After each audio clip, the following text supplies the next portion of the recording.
Hello, everybody. I think we are... Yeah, I think we're live now. Yeah. All right. Hello, everyone. Hi. Good morning to those of you who are in the UK and have just woken up to see our podcast, and good afternoon or evening to those of you in the US and other places.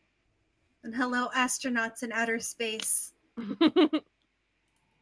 I think that's important too. So we're going to give people a few minutes to come into the live stream. So we're just going to be like, you know, yeeting around for a minute. Mm-hmm.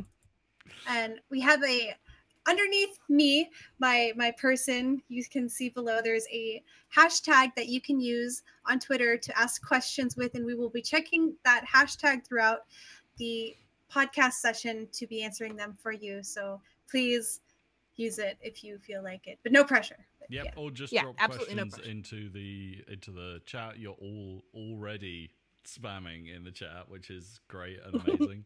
So like use that as well.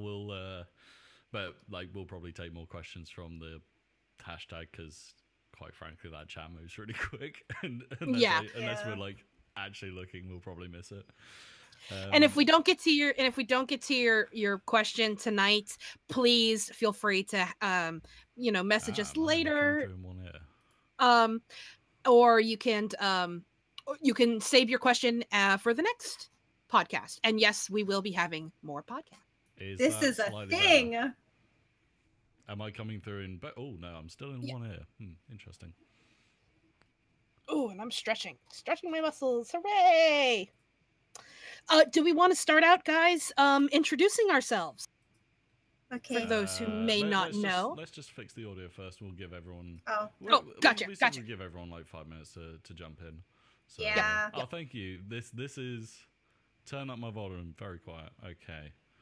I'm trying not to like deafen these two lovely people in the Discord. Don't worry about us. We have our own volume control. Okay, so that's fine. And someone said I should do radio voiceovers. Thank you. I do video voiceovers occasionally. I only sound this delicious when I am extremely tired and it's 1 a.m. in the morning. He's taking one for the team. Thank you, Garrick. I won't harp on about it. I'll only say it every couple of minutes. So, who runs the social media account? That's a question we already got. I do. It's me. I am everything. I'm still coming in on the left everywhere, side. all at once. Yay. So my face rig model is probably going to be kind of weird, and if it gets all like, I don't know, I'm going to reset it like a lot probably during this podcast. So I'm sorry if I get like a lazy eye for half of it. Anime is only so good. By the way, everybody, do you like my deck scarf? I wore the deck scarf especially for this occasion. Also because my neck is really cold, because in case those of you on social media have not seen, Aki is currently bald. Yay! For a good cause, though. For a very good cause, yes. For a very good cause. Guys, I'm going to try and fix this only panned left thing. I have no idea whether I'm going to be able to or not. Okay. Might have to. I can hear you in both ears. Yeah, I can hear you. It's coming into. I wonder whether it's OBS that's the problem.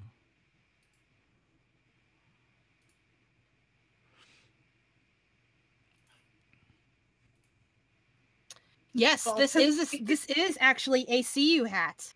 Correct. I got this hat. I got this hat 2 or 3 years ago at Katsucon in National Harbor, Maryland. I found it in the dealer's room at a Korean music vendor, and they had 3 of the CU hats. They had the black one, they had the red one, and they had this one. And I was like, give me your CU hat. And they were like, you know who this is? And I was like, heck yeah, I know who this is. Is this any better for people? I've tried to downmix it to mono. Hey, can I play that piano? I may do later. That'd be fun. Oh my god, we can talk about Native Instruments release earlier. I was in the office for that, and I got really excited for that because there is some tech on there that I really want. Awesome. But I just bought some tech from Native Instruments, and I need to sell it to pay for the new stuff. Yeah, no, much better. Everyone's saying that's much better. Okay, not in one area. Wonderful. Fantastic. Crusher, what are you using for your video? Face rig. Face rig. So I can live my anime dreams. Still sounds low. Okay, let's see if I can boost that anymore. Yeah, if everyone just bears with us for a little bit, like this is very much the troubleshooting episode where we're trying to make sure this is the works. pilot. Yeah, the pilot, the penultimate trial and error to see what works and what does not. Yeah. Oh, my father just texted everybody. Father of Aki has just texted to say he is seeing and watching us live from his. It's either the hotel or the hospital where my sister is right now. Hi. Wonderful. Hi, and everyone Aki's use dad. those hashtags ZG podcast because I will be checking it. I'm going to open Twitter now.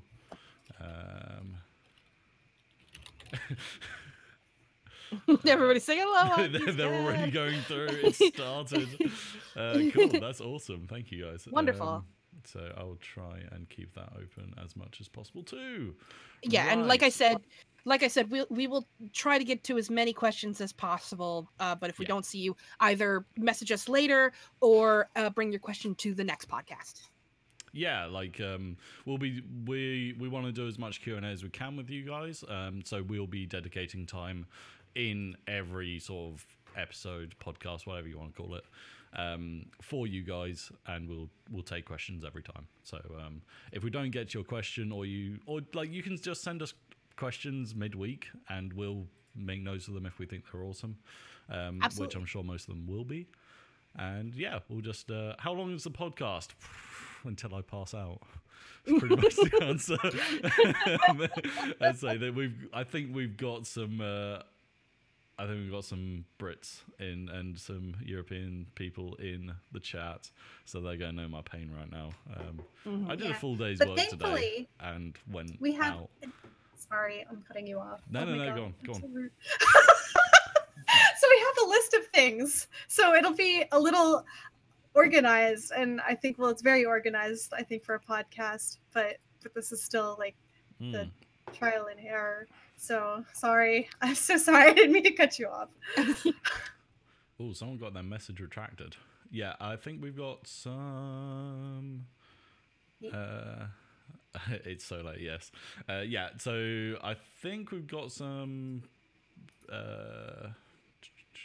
spam message blocking in the chat, so if you find your message retracted, then that's why. Right, shall we officially start? Let us officially start. Yeah, so all right. Welcome everyone to the podcast. Hello. How are you? Very well, thank you. How are you? Good. You. Welcome to the podcast. We're very excited to start this. I am Garrick and I work for 0G. I'm the person you most likely talk to on Twitter, and I do some of the tech support stuff. And I am joined by, Aki already. So Aki, do you want to just say hello to everyone and who you are, what you do? My name is Aki Glancy, otherwise known as empath-p. I am an American music producer specializing in Vocaloid. I'm the voice actress for the 0G software Dyna, the Vocaloid for Vocaloid 4.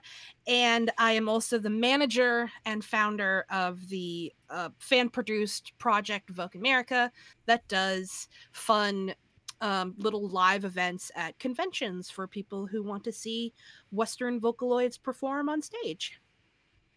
Cool. And we are also joined by Cien, or Crusher P. Hi, I'm Cien, or also Crusher P, and I wrote Echo. And other things. Literally, yeah, the shortest intro ever. Just, you know who I am. Let's cut the small I do talk. things.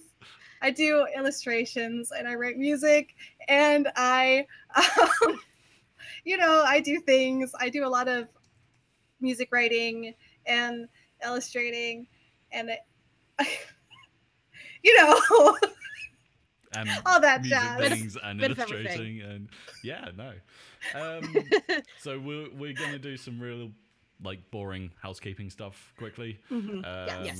As we will probably do every episode now, but so first off, I'm just opening my 0G website to make sure it's all live. Okay, so the podcast discount is now live. So if you guys look in the bottom right, there is a discount code there for you guys. Feel free to use it. It is 30% off your entire order, and that's running for 3 days. And I'm not going to advertise it on social, so it is just for podcast listeners. It's for our lovely viewers right here. So yeah, go ahead, use it. It doesn't have any limits on sorry for that. Thank you guys.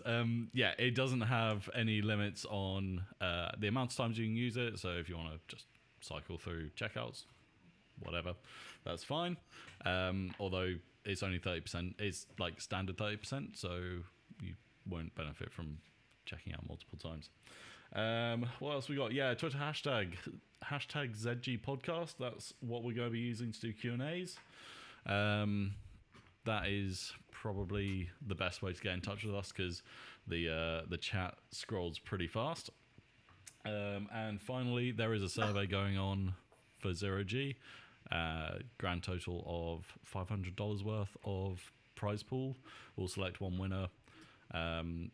If you filled out the entire survey, and I will know if you filled it out because I can see the answers.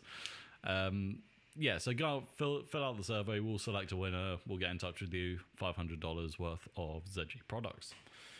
Apart from that, and that's any 0G products, right? It doesn't just have to be Vocaloids, or doesn't have to be Vocaloids. It can be any of the contact instruments. It can be any of the sample libraries, new to super old. Doesn't matter. It is 500 of your choice. We're not choosing for you. They're not even playing around, guys. It's $500. Yeah, this is a lot. $500 voucher for anything on 0G's website. That's a big deal, guys. They have great stuff. Thank you for the plug. Well, you do. I buy it all the time. Last thing I've got to mention on 0G is that we've got a new title out called Future Wave. It's very vaporwave, synthwave kind of stuff that you'll see definitely doing the YouTube rounds. So if that is at all interesting to you, or you make that kind of music, then it's a really good pickup. Last thing from me, Miku Expo in London. I know Aki's going. I am. I just bought my plane tickets and my Miku Expo tickets. Garrick and I will be there together or together for a short time and then separate. But we're going to be at Miku Expo in London. Yeah, I'm planning on going. I need to finalize my tickets, but the plan is I will be up there for the day previous. The day of and day after. So yeah.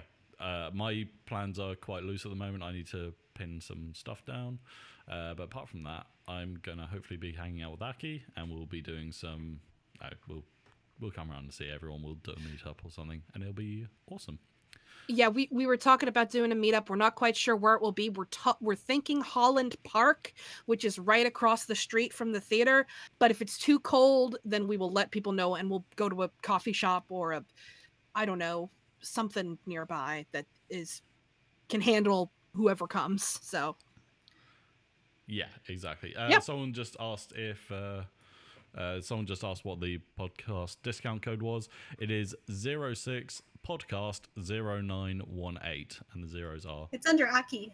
Yeah, it's right beneath Aki. My picture. I just saw someone repost it with an O as in letter O, and it's not that. It's a 0 as in number 0.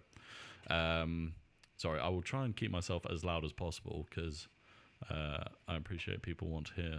Well, people probably don't want to hear my beautiful voice over everyone else. Oh, hush. But, yeah, creamy voice. That's exotic.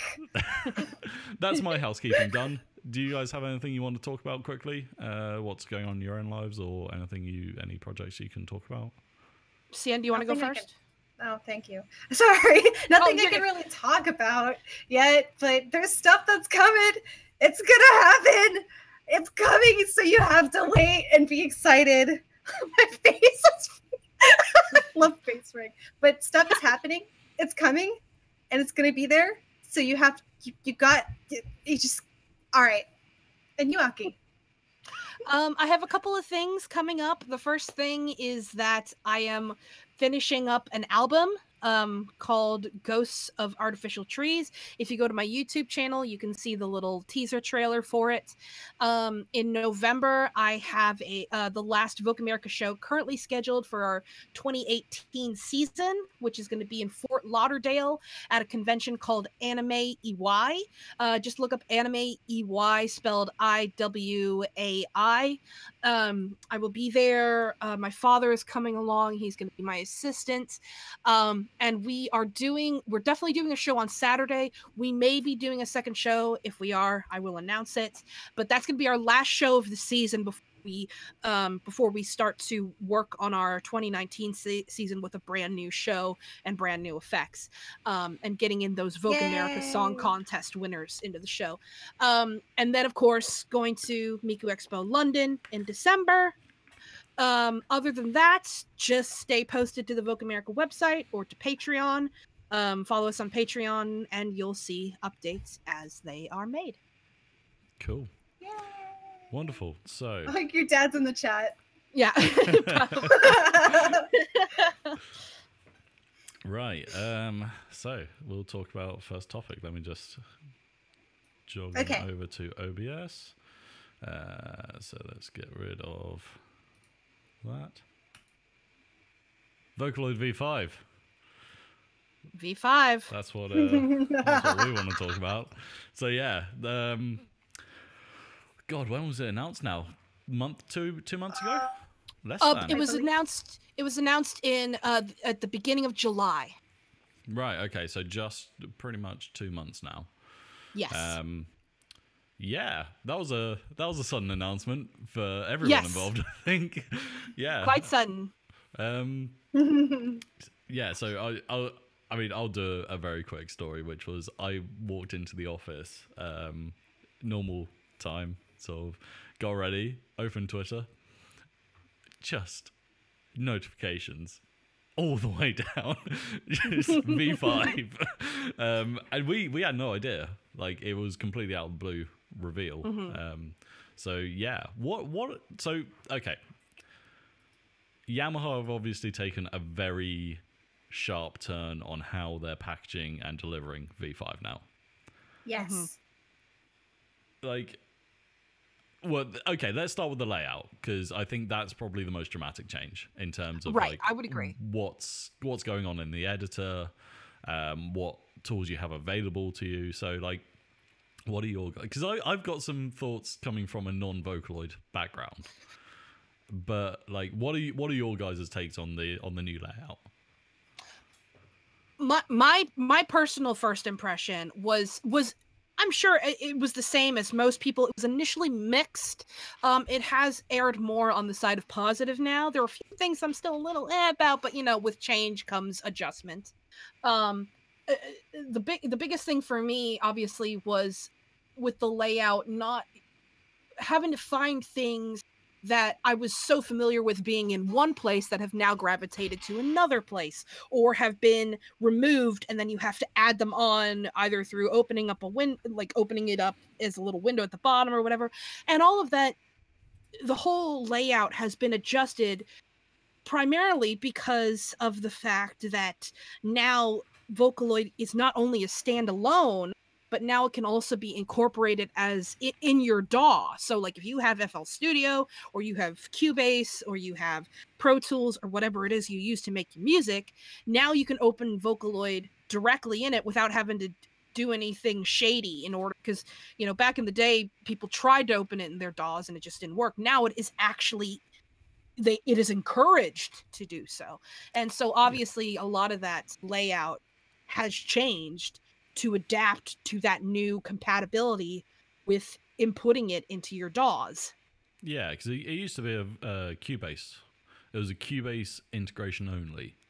For that was a V4 I thought this engine. was their second try in getting it to work in your DAW. So, yeah, they had. So I think V4 had like the Cubase integration, and V3. That's did right. V3 have it as well? Yeah. But it was only Cubase. Yes, it was only Cubase. Yes, yeah. Correct. And that was primarily for Mac users. Interesting. Okay. Like but if you, because sorry, go ahead. No, go ahead, Sian. Okay, thank you. I remember seeing it once. I don't know if I was using some. I opened it with. I don't know how this happened. This was a long time ago. I think 5 or 6 years ago. I opened it with some VST compatible thing with FL Studio. Was it V2? Because that was possible. Yes. Yeah. It was really bad. Yeah, it was awful, but it was possible, but it wasn't good. Okay, so I'm not crazy. So that did no. Yeah, it wasn't meant to do it, but you had the ability to do it, and some people did do it. Mm-hmm. Yeah, it was interesting. There were workarounds which are not condoned. We don't. Yeah, ladies and gentlemen. That's true. They're not officially condoned. The workarounds. Please do not break your software to make it work. It is. But now you don't have to worry. No, you don't have to worry about it. You don't have to worry about it. Yeah. No. I can't get it to work yet. So. Sorry, Sian. Go on. Oh, sorry. I was just saying that I can't get it to work yet in FL Studio because I have V5. I finally went and I got it because they had that veterans discount. You know, I'm probably doing that with the meme, but I got it and I put it into FL Studio. Well, and then I was trying to open it, and FL Studio was like, "You thought, didn't you?" And then I didn't try again, so I have to look into that, I guess. Yeah, if you struggle to get that sorted, drop me a message and we'll jump on a Discord chat at some point. We'll have a troubleshoot for it. Okay. Because. Cool.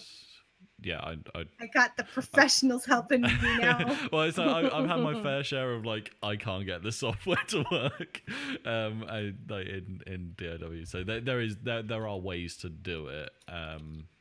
But with stuff like FL Studios, I found the same with some plugins in. This is where my mind goes blank because it's so early in the morning. What's the live? What's the live DAW that people use?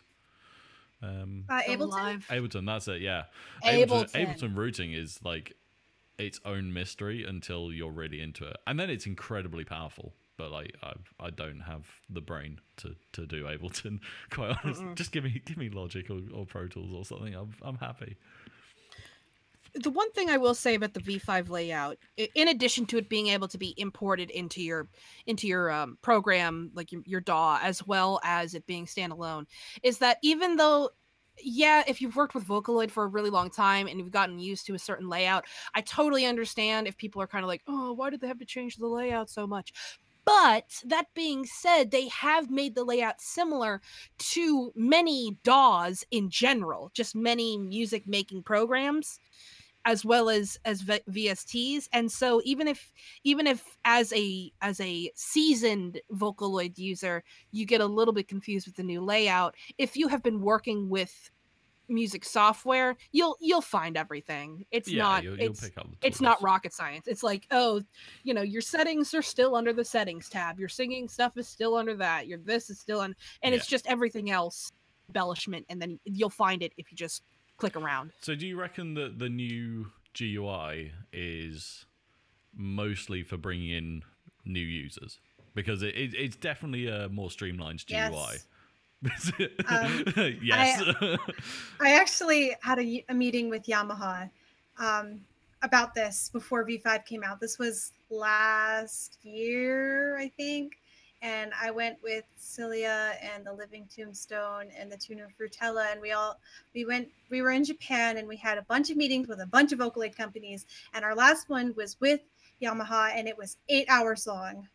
and we Sweet discussed babies. everything. We talked about everything, and they really took a lot of our advice on the majority of the things and issues that we brought up, because like one of the big things we were like was like, give us vocal fry, and they were like, yes, queen. So we got vocal fry. And then and I was like, so this was just me, but I was like, I don't really like the green color of the notes, and I was kind of asking for like different colors for so you could change the colors of the notes for different parts of the songs, and they were basically like, okay, but they didn't do it. They just made it blue. They turned the ugly puke color just to blue. So I guess that's nice. And there were other things like, I mean, you asked them to change the green, so I don't know what more you want. You asked them to change it from green, so like, yeah, what more do you want? Like, to change the different colors, you know, like for more colors. Because if I could have the verses be blue and the chorus be pink, and then I don't know, it just would just be pretty. I want to make a rainbow of a song. But again, if you think about it, they probably held themselves back in some ways from doing that, simply because some people, the new users who are coming in, will probably be using it in a DAW like FL Studio, where if let's say that you could change the colors in FL Studio anyway. Yeah, and so when these were just a few of the things we talked about. I specifically pushed for like different tracks, like the way to get to a different you know how in V3 it became completely different from switching from one track to another track. Oh yeah. I could never get used to it. I never liked it, but a lot of the people that we were talking to in the meeting had never even used V2 before, and it wasn't that many people, but it was like they were just like, oh yeah, I wasn't around when V2 was around, and I was like, oh. So I think they did make it easier, but that was good that they changed it to be like that. But there's a lot of, it's really confusing now, because we were trying to make it a little more, I guess, how do I put this? Normie friendly. So people who are not in the community can do it. But there were some choices that were made that were completely not in the vision that we had. So I never really use Vocaloid very often. I hire people to use it for me, but I tried to use it, and it was just, I think the changes were really, really good, but it was really, really different from V3 and V4 to the point that it was kind of alienating. And I can understand why it's so frustrating. I don't know. It's just you know what it was. If I may make a comparison into something that is not necessarily Vocaloid related, but a lot of our users will get this reference. For me, opening V5 was like when I got Paint Tool Psy for the first time, and I had been a Photoshop user for years. So let's say that Photoshop is like V2, V3, V4 type. Like it was they were very similar in basic layout to each other, and you could find things. Adobe sponsorship. Thanks. Well, no, I use both. But a friend was like, "Oh, well, you should try out Paint Tool Psy. It has a lot of the same or similar tools, but it's a little bit better for doodling, and then you can do all your special effects in Photoshop." Yeah. And so when I got Paint Tool Psy for the first time and I opened it up, it was very similar, but some of the things were not there, or some of the things were different than what I was used to, and it took me a while to get the grasp of it. But now I use it all the time, and I would say Vocaloid 5 is very similar. It's gonna ring a lot of bells for people, and it's gonna have all the stuff that we're used to for the most part, but it is a different way of approaching a similar subject. Yeah, they need to fix it. The rendering issue. Yeah, I mean, for me, the comparison I draw is sort of like when I moved from. Well, I didn't move, but when I started using After Effects for video work, and going from your standard non-destructive editor like Final Cut or Premiere Pro or Windows Movie Maker over to After Effects, which was like it's designed for a different purpose. You can still get the same output or similar output, but it's got a different focus on it, which means that it prioritizes other things that you might not necessarily think need prioritizing, but that's then your choice as to the software you use. It's why, and we'll get onto it later, it's why people use Fruity Loop Studios over Pro Tools. Right. Or why you use certain other softwares like Ableton over Logic. It's all about the priority of the person and the software, and I think those have to match up as well. So I think with the V5, for me, when I mean very new to Vocaloids in general as a musician, V5 looks way more accessible and appealing and usable. But I appreciate, I've just seen a comment, it is more expensive. But at the same time, you get 4 voice banks with it. Right. So you're paying for them, though. You pay for them. Yeah. I mean, you don't get that bass editor anymore. And that's really alienating on its own as well. Is that they went from V2 and V1 where you came with the it came with the editor, and then you go and you have to buy the bass software, then you have to buy all of these voices to go with it. And now we're on V5 where you have to buy the bass software with some voices, and then you have to spend even more money. And it's just really, I was really not happy with that. And that was one of the things I was, ugh. If there was going to be one thing I was really going to complain about, it would be the price. At the same time, it's like, I understand why it's that price, and I understand why they did it. And it's like, I totally get it. But at the same time, it's like, oh man, did you have to? And then they're like, yes, and dang it. What is the current? It's avoidable though. They didn't have to do that. Just looking up the list price for it now. So premium. Oh no, let's just look at standard. So 25,000 yen, which it's a little bit like $250. So, okay, so this is where, it's 225, give or take change, depending on the exchange rate. This is where sort of I sit and I go, as software goes, that's not expensive. And I know that that's not necessarily going to be the most popular opinion, but in the grand, like in terms of music software, that's sort of, I would say that's like your medium to high end price point. Because I mean, a Pro DAW, like one of the DAWs that you'd buy from a shop and you'd see in the studio, easily costs $500. There are plugins out there that cost $800, or like plugin groups that like Native Instruments do complete, and that's like $900 for the ultimate pack. So like I completely understand like a sudden price hike is frustrating and upsetting, but also like in the grand scheme of like music software, as much as it sucks to say, it's not like it's not outrageously priced. And I will say this. I will say this. I've been around for a long time in this community. And I remember the days of when Leon and Lola and Miriam and Kaito and Mako were $350 a piece. And that was before like not only their prices dropped drastically, but before Vocaloid was really even popular.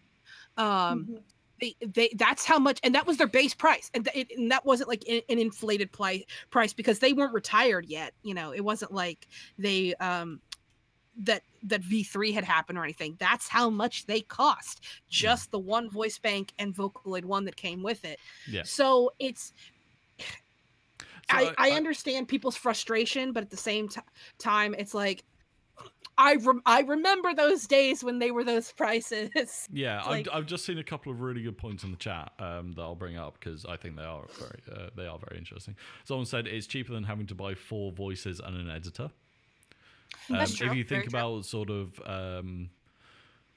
so I just looked at the YouTube screen and my hand was doing something completely different from what I was doing. That was very surreal. So like if you bundled up like 4 voices at RRP from various manufacturers plus an editor, it would either come to sort of a comparable price or maybe slightly more. And someone else just mentioned Spectrasonics, who I'm a huge fan of their software. But as they said, they make amazing stuff, but it does not get discounted. And the reason is that it is worth that amount of money. Like Omnisphere, which is an amazing synth, it costs that much money because it is worth that much money in terms of a musical tool. And someone's mentioned like a lot of the user base is quite young. Yes, that's true. And that comes down. That means like that a choice has to be made at Yamaha as to whether they can justify the price, and that's very much a business decision on them. Yeah, because they like the amount of research and development they need to, and the amount of investment they need to put in, they have to make that money back somehow, and that comes with pricing. I don't think that's industry secret to say that's every business. If I may make one more comparison. Yeah, go ahead. I have said this is something I say in my lectures when I do panels and stuff. Is that when you go into using Vocaloid, you have to go into it the same way as you would as being a heavy gamer, or somebody who makes games or who plays video games for a living, which there's plenty of people nowadays with the age of YouTube who do. You have to be willing to make a big investment on the initial gear and on the initial stuff in order to fuel the hobby or the career. And buying the Vocaloid editor now, and in the past as well, depending upon who you're getting, is very much like you having to pay for the game system and the game the first time, and that's going to run you probably close to $350, depending if you're buying like a brand new release system. When I bought my PlayStation 4, I spent $350 because I bought the game system and a game that had just been released, and so it's basically the exact same thing. Yeah, exactly. So, like, do you have any thoughts on that, Sam? Oh, sorry, I was like, did they remove cross synthesis? I didn't see it in the I didn't see it in the functionality list, so yeah, I don't think they have it. But okay, so me and Aki had me and Aki did have this discussion. Okay, why? So the reason is they want to encourage people to use it indoors in DAWs. Hopefully, not indoors, but indoors. So the reason is like because you can have multiple instances of the editor or the software open inside your DAW. You can write all your harmonies and such, and do all of your velocity editing and everything else. Yeah, your avatar's giving me the eyebrow like, I don't believe a word you're saying. I'm just thinking like, what? But the point of it has nothing.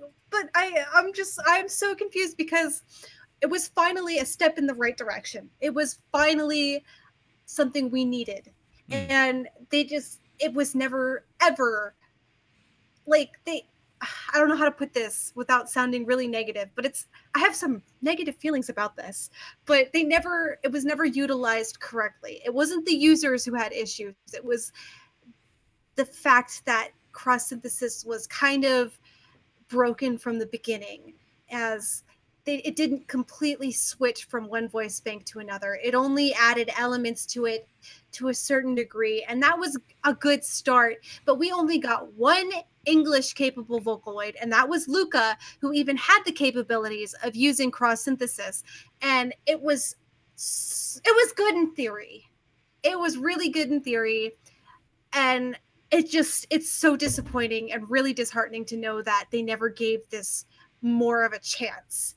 Like, they put growl in the next one, in the next version, but they didn't include cross synthesis, and that's just really frustrating. Well, it's the kind of thing that I think could be easily brought in with an update, the next large patch that comes, because like the software will be patched. Everyone patches their software because someone out there works out how to break it. So and you do your bug fixes, and then you do functionality improvements. I imagine it might be something that they go, yeah, okay, like it wasn't in the V1 that we released, it wasn't in the first iteration of V5 that we released, but like either enough people have asked for it, or we've now got a way for it to work with the new coding, because that is also the thing that, like, with a new engine, they've probably changed a lot of the coding, and it might be that it just wasn't capable of it, or they hadn't worked out a way to do it. So I think there's loads of reasons why XSY might not be in there. I would like to see them add it back, because I think it's one of those tools that, like, anything that gives you more more flexibility when you're working with music, I think is a good thing. And then it's on you to set your restraints, and we'll talk about the philosophy of music making a bit later.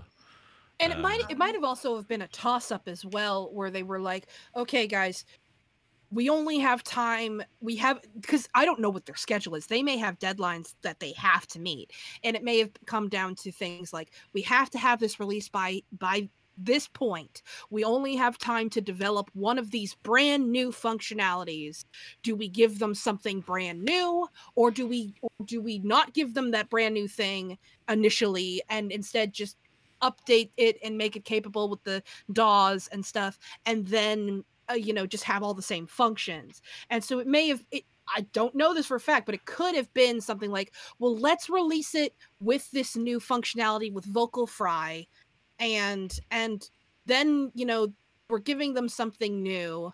They already have had cross synthesis capabilities. They've never had vocal fry. Everybody has asked us for vocal fry. Let's do that first. And it may have been like that. I don't know that for a fact. I have nothing backing that up. But if I was in that company and I was given like a deadline, and we had things in development, and we can only release one thing, would I choose to do the brand new thing that we've just spent all this time and money doing? Or do I release the thing that was in the previous engine that is still that is a step in the right direction, but that people have already had? So yeah, it could have been a toss-up, flipping a coin type thing. Yeah, I mean, obviously none of us are in the collective brain of Yamaha. Like, this is a lot of speculation on our part.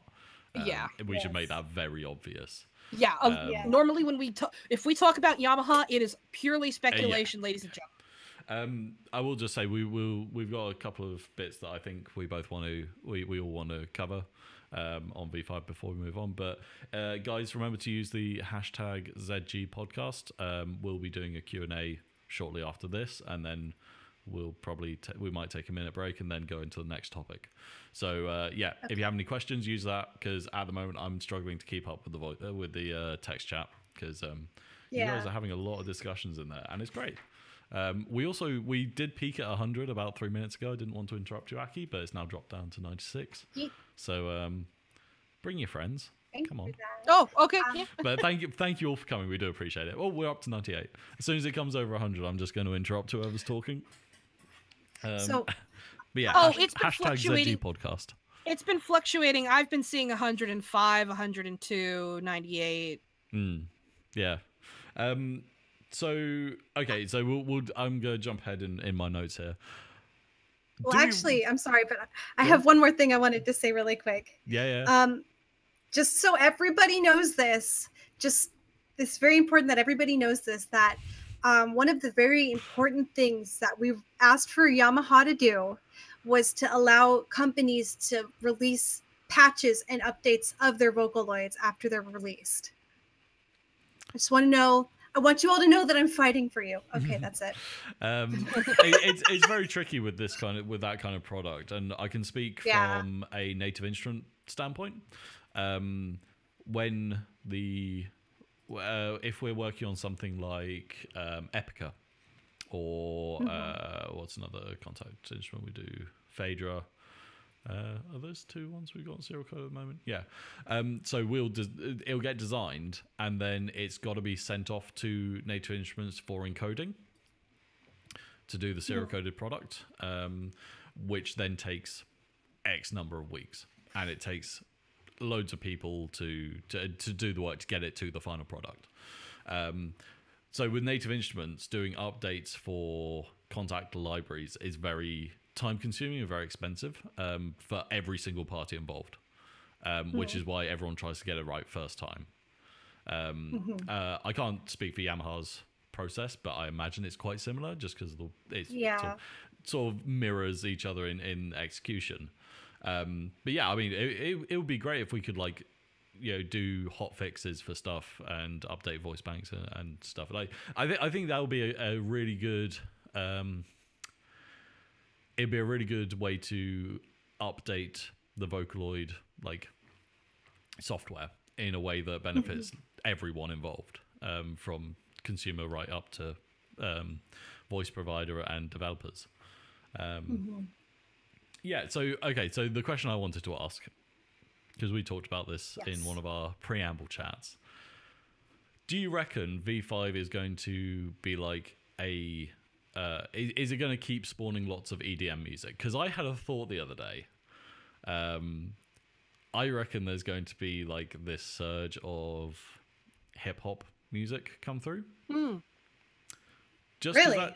I think so, because the editor's now far easier to use, which means that you can work reasonably quickly on vocal lines, and the engine is objectively better than it was previously in terms of sound output quality. And also, the current zeitgeist in the music industry is hip hop. It's like that style of music. So why not have that sort of surge in popularity now? Because EDM in the US had its heyday when certainly Skrillex first burst onto the scene. Like we were talking about EDM rising in the US. It's now hip hop. Why not? That was my thought process. But do you guys reckon it's gonna stay with EDM, or is it gonna change up? Because we had that rock phase for Vocaloids a while back, didn't you, as well? When was that? I wasn't here for that. Yeah. The rock phase? Oh my god. No, the rock phase was freaking awesome with Vocaloid. That was in about, I would say, let's say 2009, 2010. We were getting a lot of Vocaloid metal in particular, with producers like Yoyupe, Okame-p, other ones that people will name probably in the chat in a few seconds. They really, and still to this day, rock out loud. But even people like Yoyupe have kind of gravitated over to more electronica styles. Heck, you think of Nikki, and Nikki has made everything from stuff like Error and Reverse to stuff like Wave, where Wave is far more electronic-y, dancey music, whereas Error is more deeply emotional with guitars and epic drums and stuff. So by the way, we're at 103 watching now. Yeah, I just saw it take past 100. So I will say I would not be surprised to definitely this year, I would say, see more hip hop styles. But the thing is that we have already been getting a couple of hip hop styles in some form or fashion from a couple of producers, people like Giga-p, who works with Riol. They make a lot of kind of pseudo electronic. They make electronic hip hop a lot of times. They have a lot of rapping. I just saw someone mention Future Bass in the chat, and oh yeah, I think if V5 had come out 6 months ago, like future bass would be potentially like the thing that it was being used for. I think future bass will disappear out of like the current fashion, the music fashion,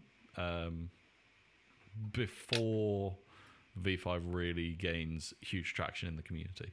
I think I might be wrong. I'd love to be proved wrong because I really like future bass. But I do too.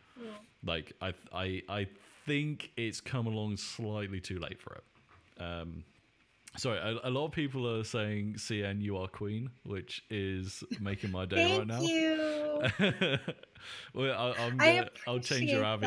I'll change your overlay for next time. I'll just have CN, queen of ZG. Thank you.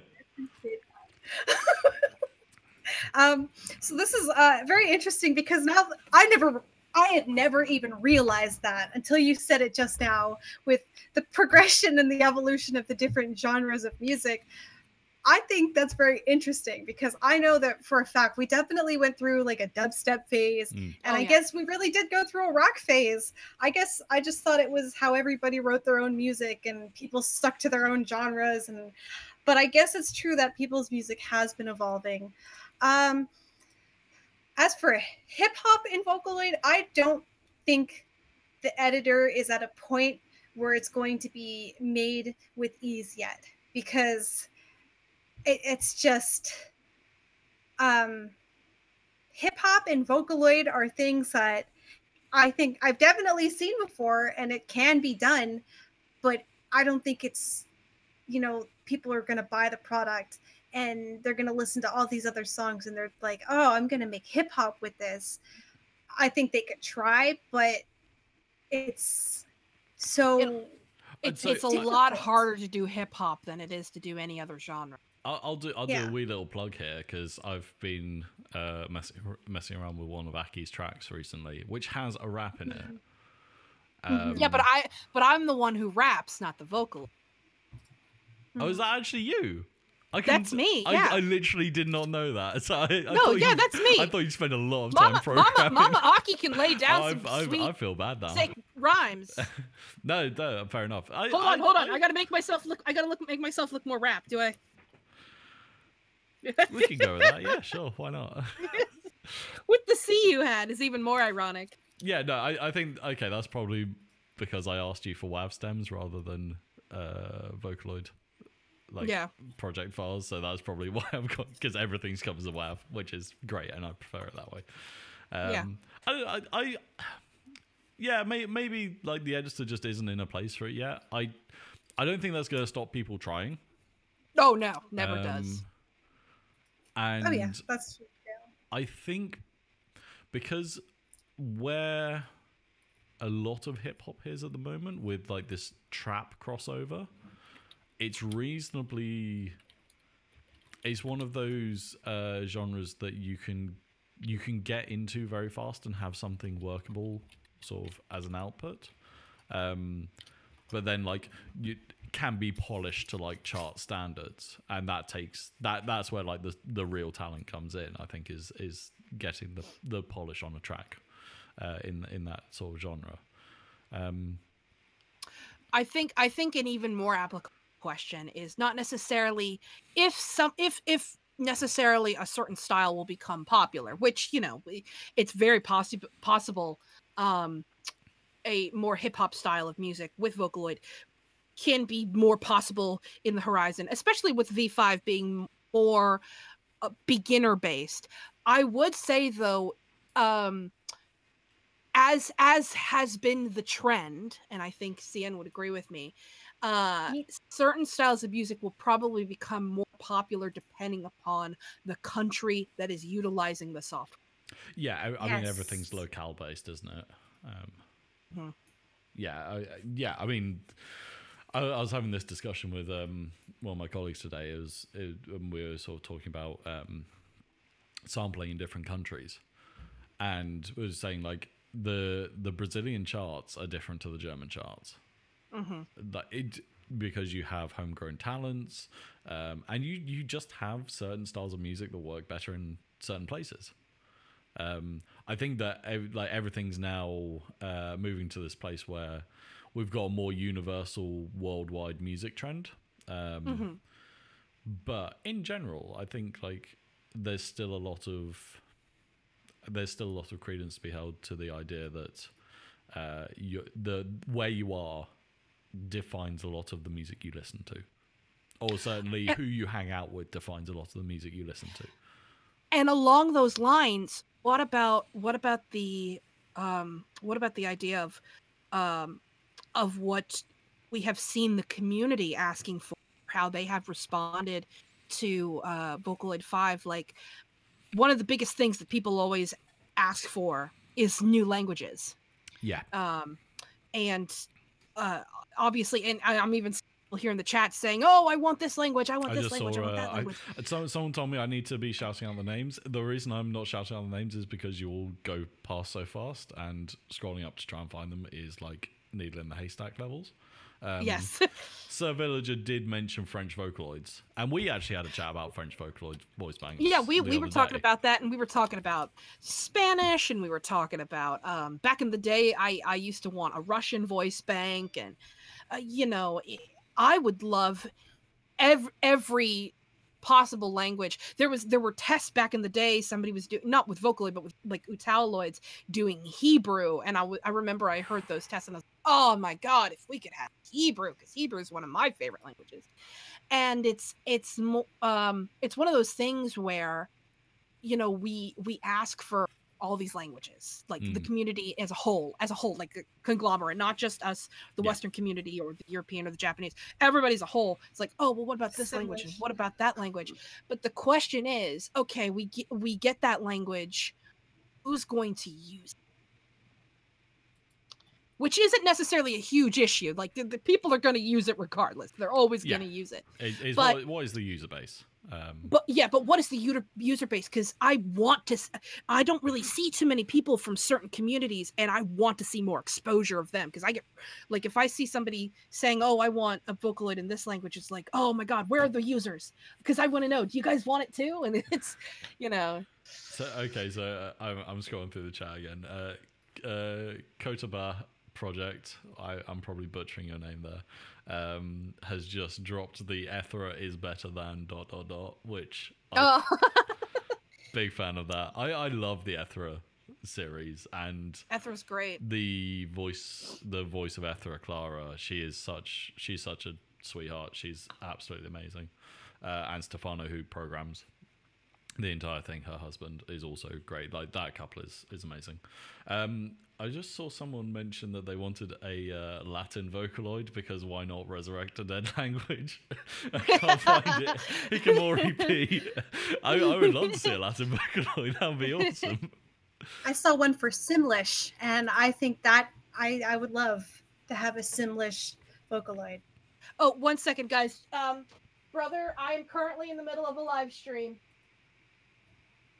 Sorry, I'm back. Yeah, it's fine. Right? It's fine. You can talk Vocaloids with us. Well, here's the thought, ladies and gentlemen, and maybe you guys will agree with me.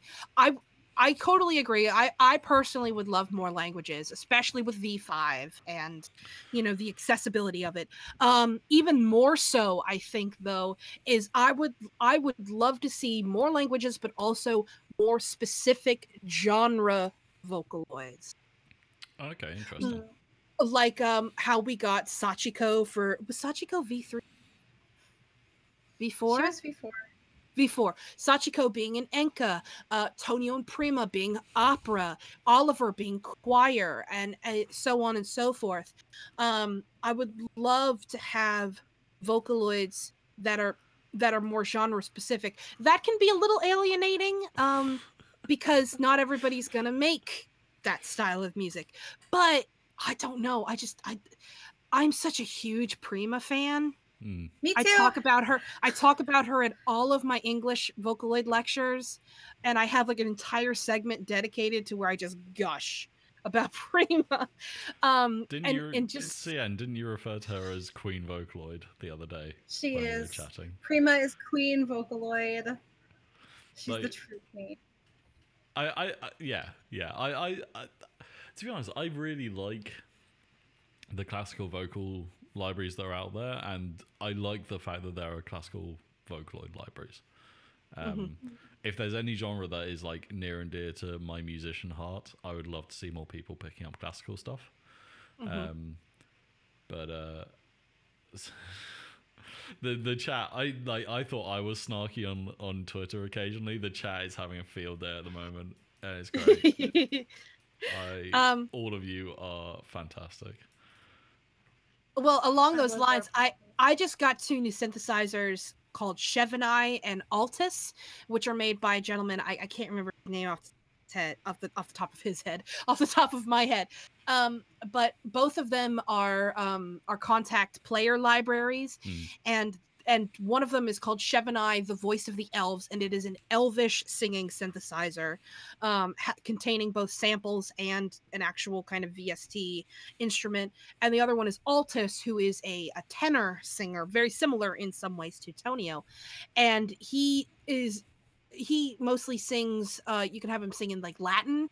And working with those, in combining them with Vocaloid for my new album, has been really interesting because it gives you an input on, oh, well, here's this voice that is designed to sing in a different type of format and function, and here's a voice in Vocaloid that is very similar to it. And when you have the two together, you're just like left going, oh, that's nice. And it's really, really interesting to me. And having worked with those now, in combination with Vocaloid, and I haven't gotten to work with E3 yet. I plan to as soon as I can. But it makes me think, oh gosh, I would love a new genre Vocaloid. I would love a new Vocaloid for V5 that is specifically designed for a particular genre, and even yet has been designed to really take advantage of these new capabilities like vocal. Someone's just I'm gonna Infoholic. Imagine if one of the Ethra series or Contact libraries got into Voc America. Looking at you, Aki. I don't see why it couldn't. The main issue is that it doesn't have a character image as such. Character image, quote unquote. Yeah. We have so many Vocaloids that we're trying to get into the show right now, guys. That way, I would love to get something like that, but let's get the Kickstarter funded ones done first. We're still not done with those. True. Yeah. Guys, use the hashtag ZG podcast because we're about to move on to Q&As, and then we'll move topic. We've done like almost an hour on V5, so True. And I think we got through everything we wanted to. Yeah, and more, I think. Yeah, that's true. I think that discussion on I think we'll revisit the discussion on where we think Vocaloid music is going.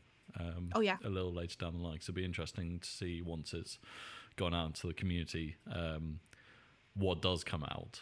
I think it'll be fascinating to see, and whether the software gets picked up by more mainstream artists as well, with its increased usability and plug-in, compatibility and all this kind of stuff. I think that'll be really cool. So yeah, use the hashtag, guys. I've got a couple of really cool questions, and I'll try and keep up with the text chat as well. Yay. So yeah, let's do a couple questions now. Okay. Have you guys got the hashtag open on Twitter? Yes. So I'll just jump on there. ZG podcast. Would you consider making bilingual Vocaloids? It's something we talked about. Yeah, we certainly have. And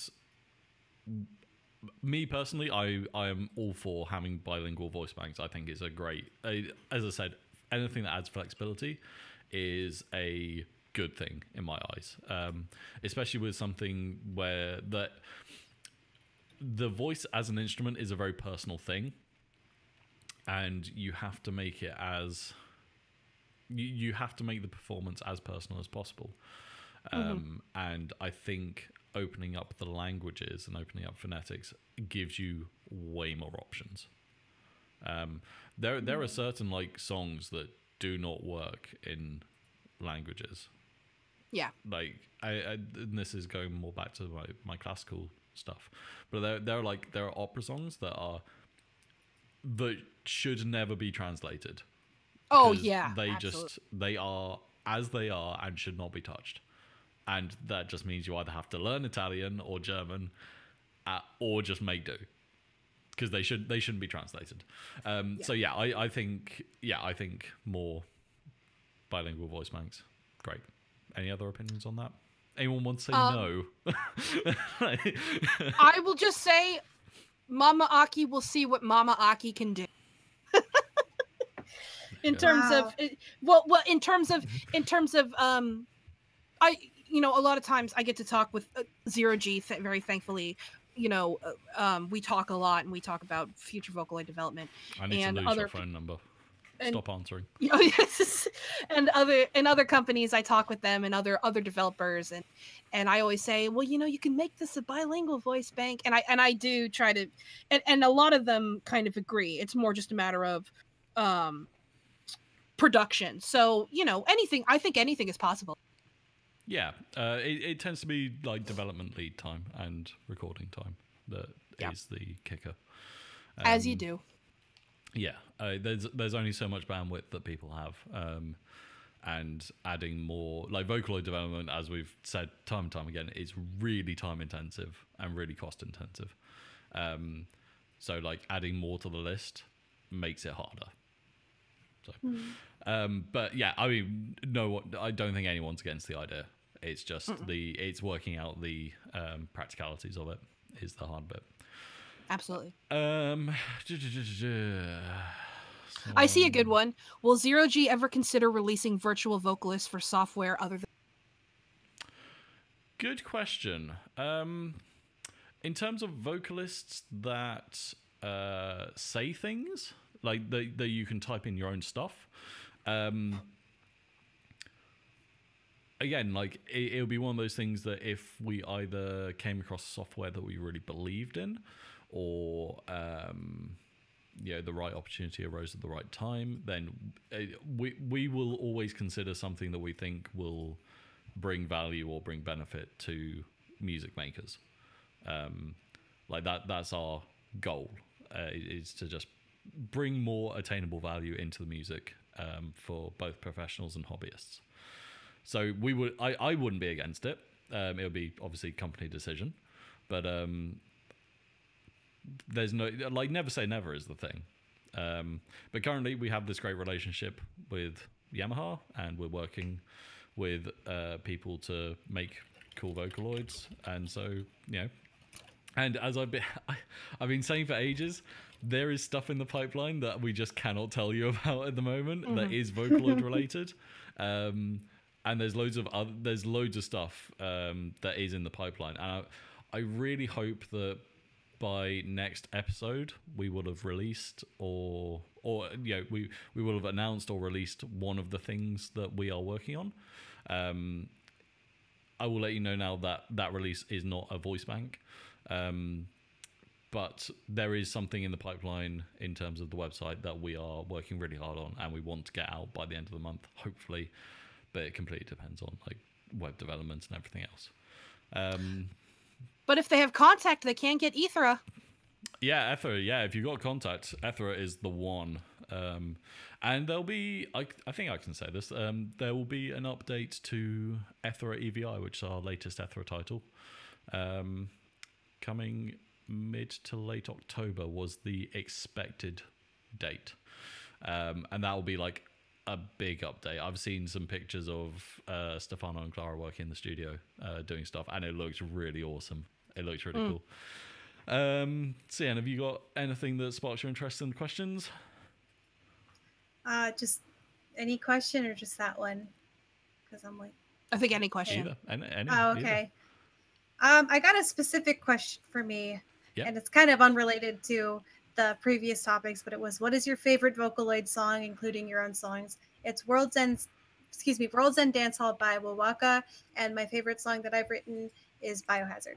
Thank you for your question. Cool.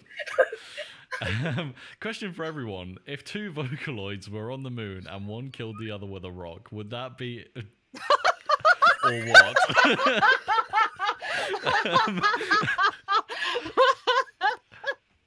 wasn't on the music topic that I was really looking for, but it's a great question.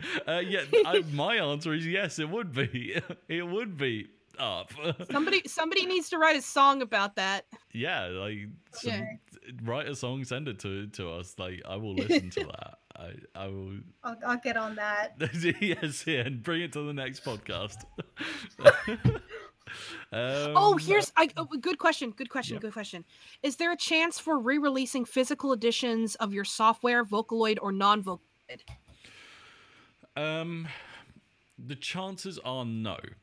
At the moment, again, it's this never say never thing, but at the moment, we're in this position where we have people buying from all over the world, and we are one office in the UK currently, which like international shipping. If you wanted it, you like for a DVD, depending on where you are, if you wanted a DVD of a Vocaloid, like that could cost you an extra like $20 in shipping, depending on where you are in the world. If you're lucky. If you're lucky. Whereas if we do the digital, digital delivery is completely free for everyone. So that's the reason it's digital delivery only at the moment. And quite honestly, it means that everyone gets their stuff. We don't have to worry about stuff going missing in the post, stuff being stolen off of porch, doorsteps and stuff. So there's that thing. But again, it's a never say never. I've had a lot of discussions with people about physical stuff, especially for Vocaloids, because I know you guys really like having collectibles and physical items to go along with your software and your music stuff. It is something that has been percolating, but like I couldn't even like give you teasers at this point because like nothing is in place to get started yet. But it is an idea that's been swimming around for a while. And I think we only did this, I think maybe briefly, I think in our first talk, Eric, is we had talked about maybe not doing physical editions, but maybe doing like official like printouts, like, like go here and download this and you can print it out and make your own DVD type thing. Yeah. It's that kind of thing that would mean that the digital delivery system means that everyone still gets their stuff, but you'd be able to create your own if you wanted. Right. Yeah. Again, loads of stuff. Like the office is this constant maelstrom of ideas flying around, and it's just having the time and the manpower to pin one down and actually execute. As I say, at the moment we're working on 2 really large projects, so everyone's stretched super thin at the moment. Ever thought of making a British English Vocaloid? Most of them are.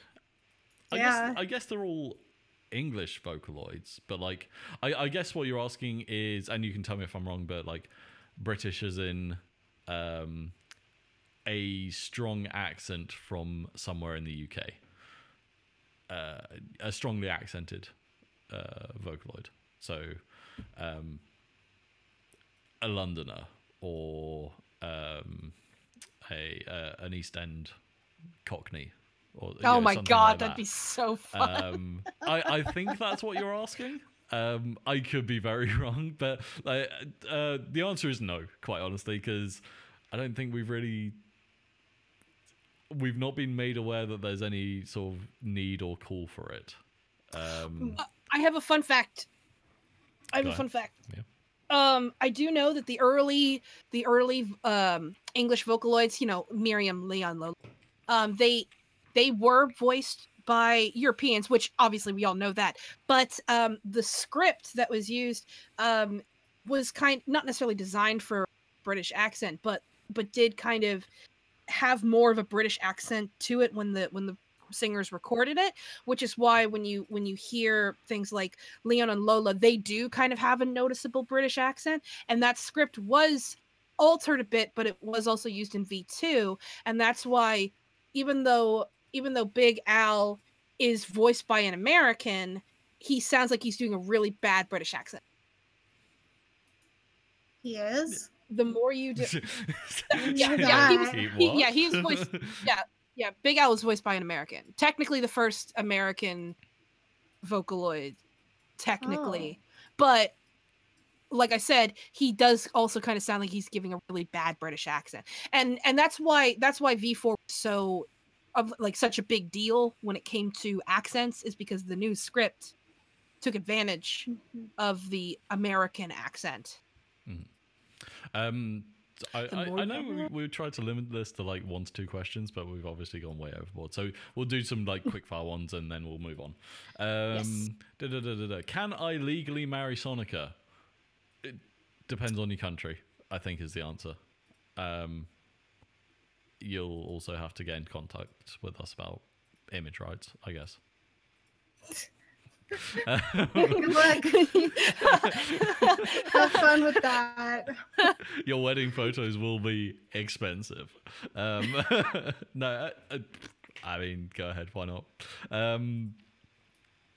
How's the interaction between Voc America and Zero G? Is it only for Vocaloids, or is there more also Hi Friends? This is from Marvin Valentine. Oh, Marvin! Hi, Marvin. I was going to say, like, isn't he on your team? Yeah, he helps out a lot. He does a lot of great things. He's really awesome.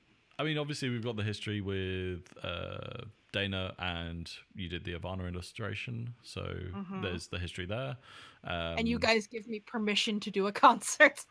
That too. But like, I mean, since we've been chatting for the last few months, on and off, just discussing the state of the world as well as anything else. Yeah, I think this is something that we'll be looking into more deeply once we've got more time. We have had talks about whether there's any sort of projects that we could take forward. Work on. But this podcast is an exact sort of offshoot from one of the conversations we had. Indeed. This is the reason that this podcast exists. Right. Not the thoughts on fixing Tonio's at. I've heard this question a lot, and I mean, it would be great, but as we've talked about, like the update process for Vocaloids is like crazy expensive and time consuming. I wish it had been done. You know, I had worked first time, but Tonio's V2 now, so it's not compatible with V5. I can't. There's not much I can say apart from we're really sorry that isn't functioning completely properly, I guess. Yeah. We saw the sax and piano. What instruments do you play? Is there a sax solo on Aki's new album? Lol. That's Marvin. Yeah, I play piano and saxophone. I also dabble in bass and guitar, and I program like drums and stuff. I do producery stuff as well. My background is like classical music, jazz, and production. So like mixing, mastering, editing.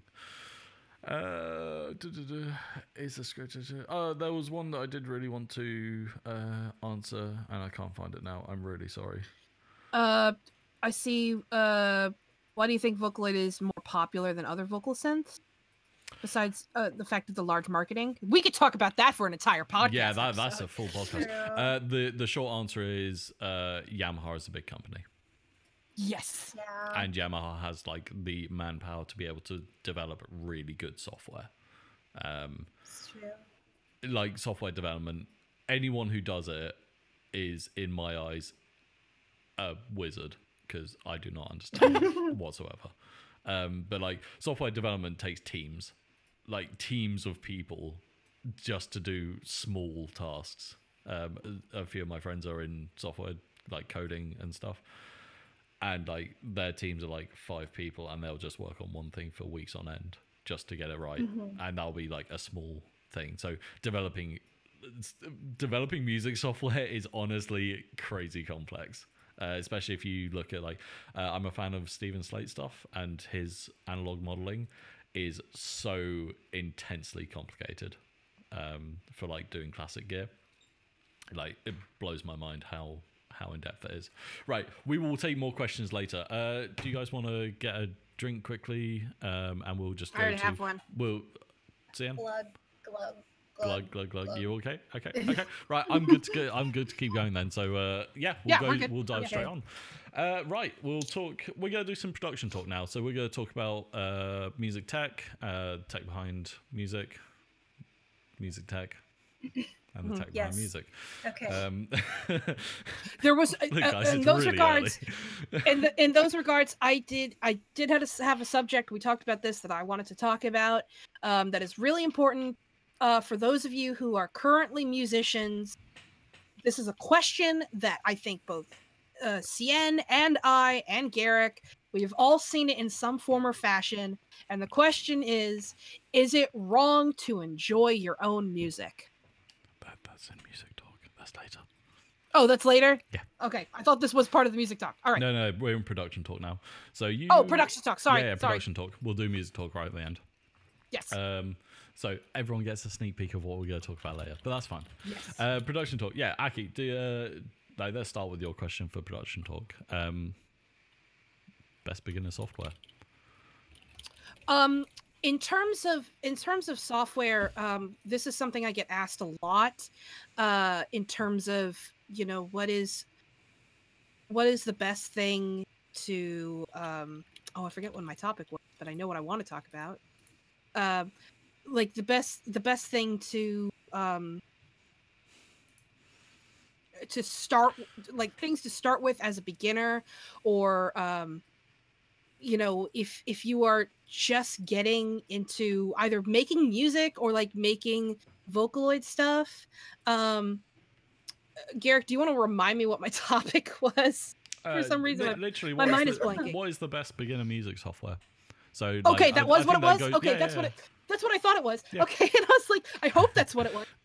Okay, what is the best software to begin? If you're really starting out with music, and the biggest answer the best answer I have for that is it's really going to depend on your style on what becomes your style of music, and what you like or what you want to achieve as a musician. Because let's be honest, there's a different music software out there for every day of the week. There's Mixcraft, Cubase, Pro Tools, Ableton, FL Studio, and a partridge in a pear tree. I started out very small. I started out with something called Mixcraft, specifically Mixcraft 5, which is, I think it's in Mixcraft 8 now or something. And it was a very inexpensive program, and it was very easy for me to use. I have since moved on to FL Studio because I wanted to up the production values of my music, but there is no wrong software to use. I think the biggest thing is, 1, what is your budget? 2, what type of music do you really want to produce? And 3, once you start working with music, if the stuff that you're making is not what you thought, is that an issue? Should you change your software? To me, the answer is do what comes naturally to you, because that's what's going to be most successful. That's going to give you the biggest output of your work. And in the end, you're going to enjoy what you're making a lot more if you're using a software that doesn't make you want to scratch your eyes out every time you open it. Yeah. So I'm catching up on the text chat, and there were some really good questions in there. Guys, go to Twitter and hashtag the questions, because I'm not going to be able to keep up with the text chat. Yeah, there were some really good questions in there that we didn't get to. Sorry, I will just drag it back really quickly. Sian, what do you think of the Ivana Vocaloid? Because that was like one of the ones that really stood out. Yeah. I really liked Ivana. I never got to use her, but I really like her, and I like her voice, and I like her design, and I'm just like, you know, I have Irish roots, like very, very Irish roots, and so seeing that, it's like, I don't know, I love Ivana. I never used her, and I don't think I will unless I get her, and I don't know. I have a lot on my plate right now, but if I had her, I think I would use her. I like her a lot. But Cool. Sorry, that's cool. We'll go back to software now. I've seen a lot of people saying Pro Tools users here. DAWs are super expensive. Audio Audacity. Adding on to what I had to say. You don't have to buy right away. Almost every program out there that you can try has a trial version. So, if your computer can handle it, download a couple of trials and see which program really resonates with you most. Yeah. So I'll go into my background quickly. So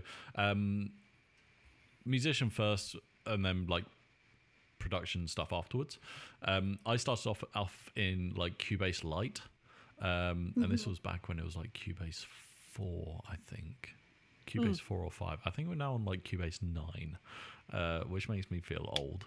But so, and then I moved over to Logic, and now I run Pro Tools and Logic and Studio 1.4. Depending on what I'm doing. For me, working in a music tech company, I don't necessarily always have to spend RRP on software, which is great for me, but I appreciate that that's not everyone's thing. But like, if you want, I've used there's a piece of software called Reaper. Reaper is an amazing DAW that is completely free and is like unlimited trial period. You can pay for it, and I do recommend. I do wholeheartedly say you should pay for it if you're using it, just because the development is like people are doing it as a labor of love, realistically. Oh, that's cute. I like that. I think originally Reaper was like fully open source. It's a DAW for people who can't afford like the $500, $600 for Pro Tools.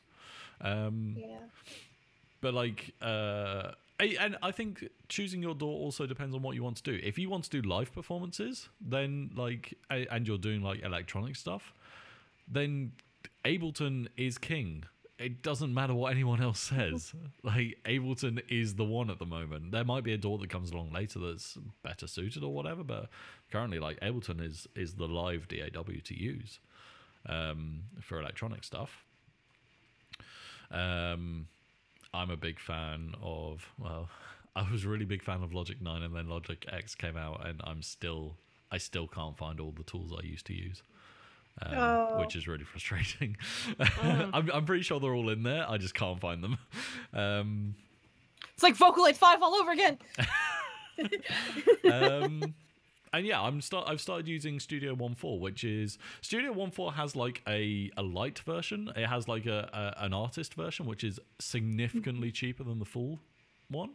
And that's really good for like songwriters and song creators.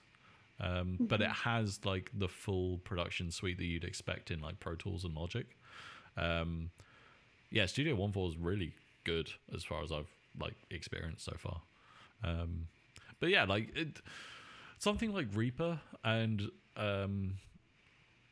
it is like really good starting software. What was the old?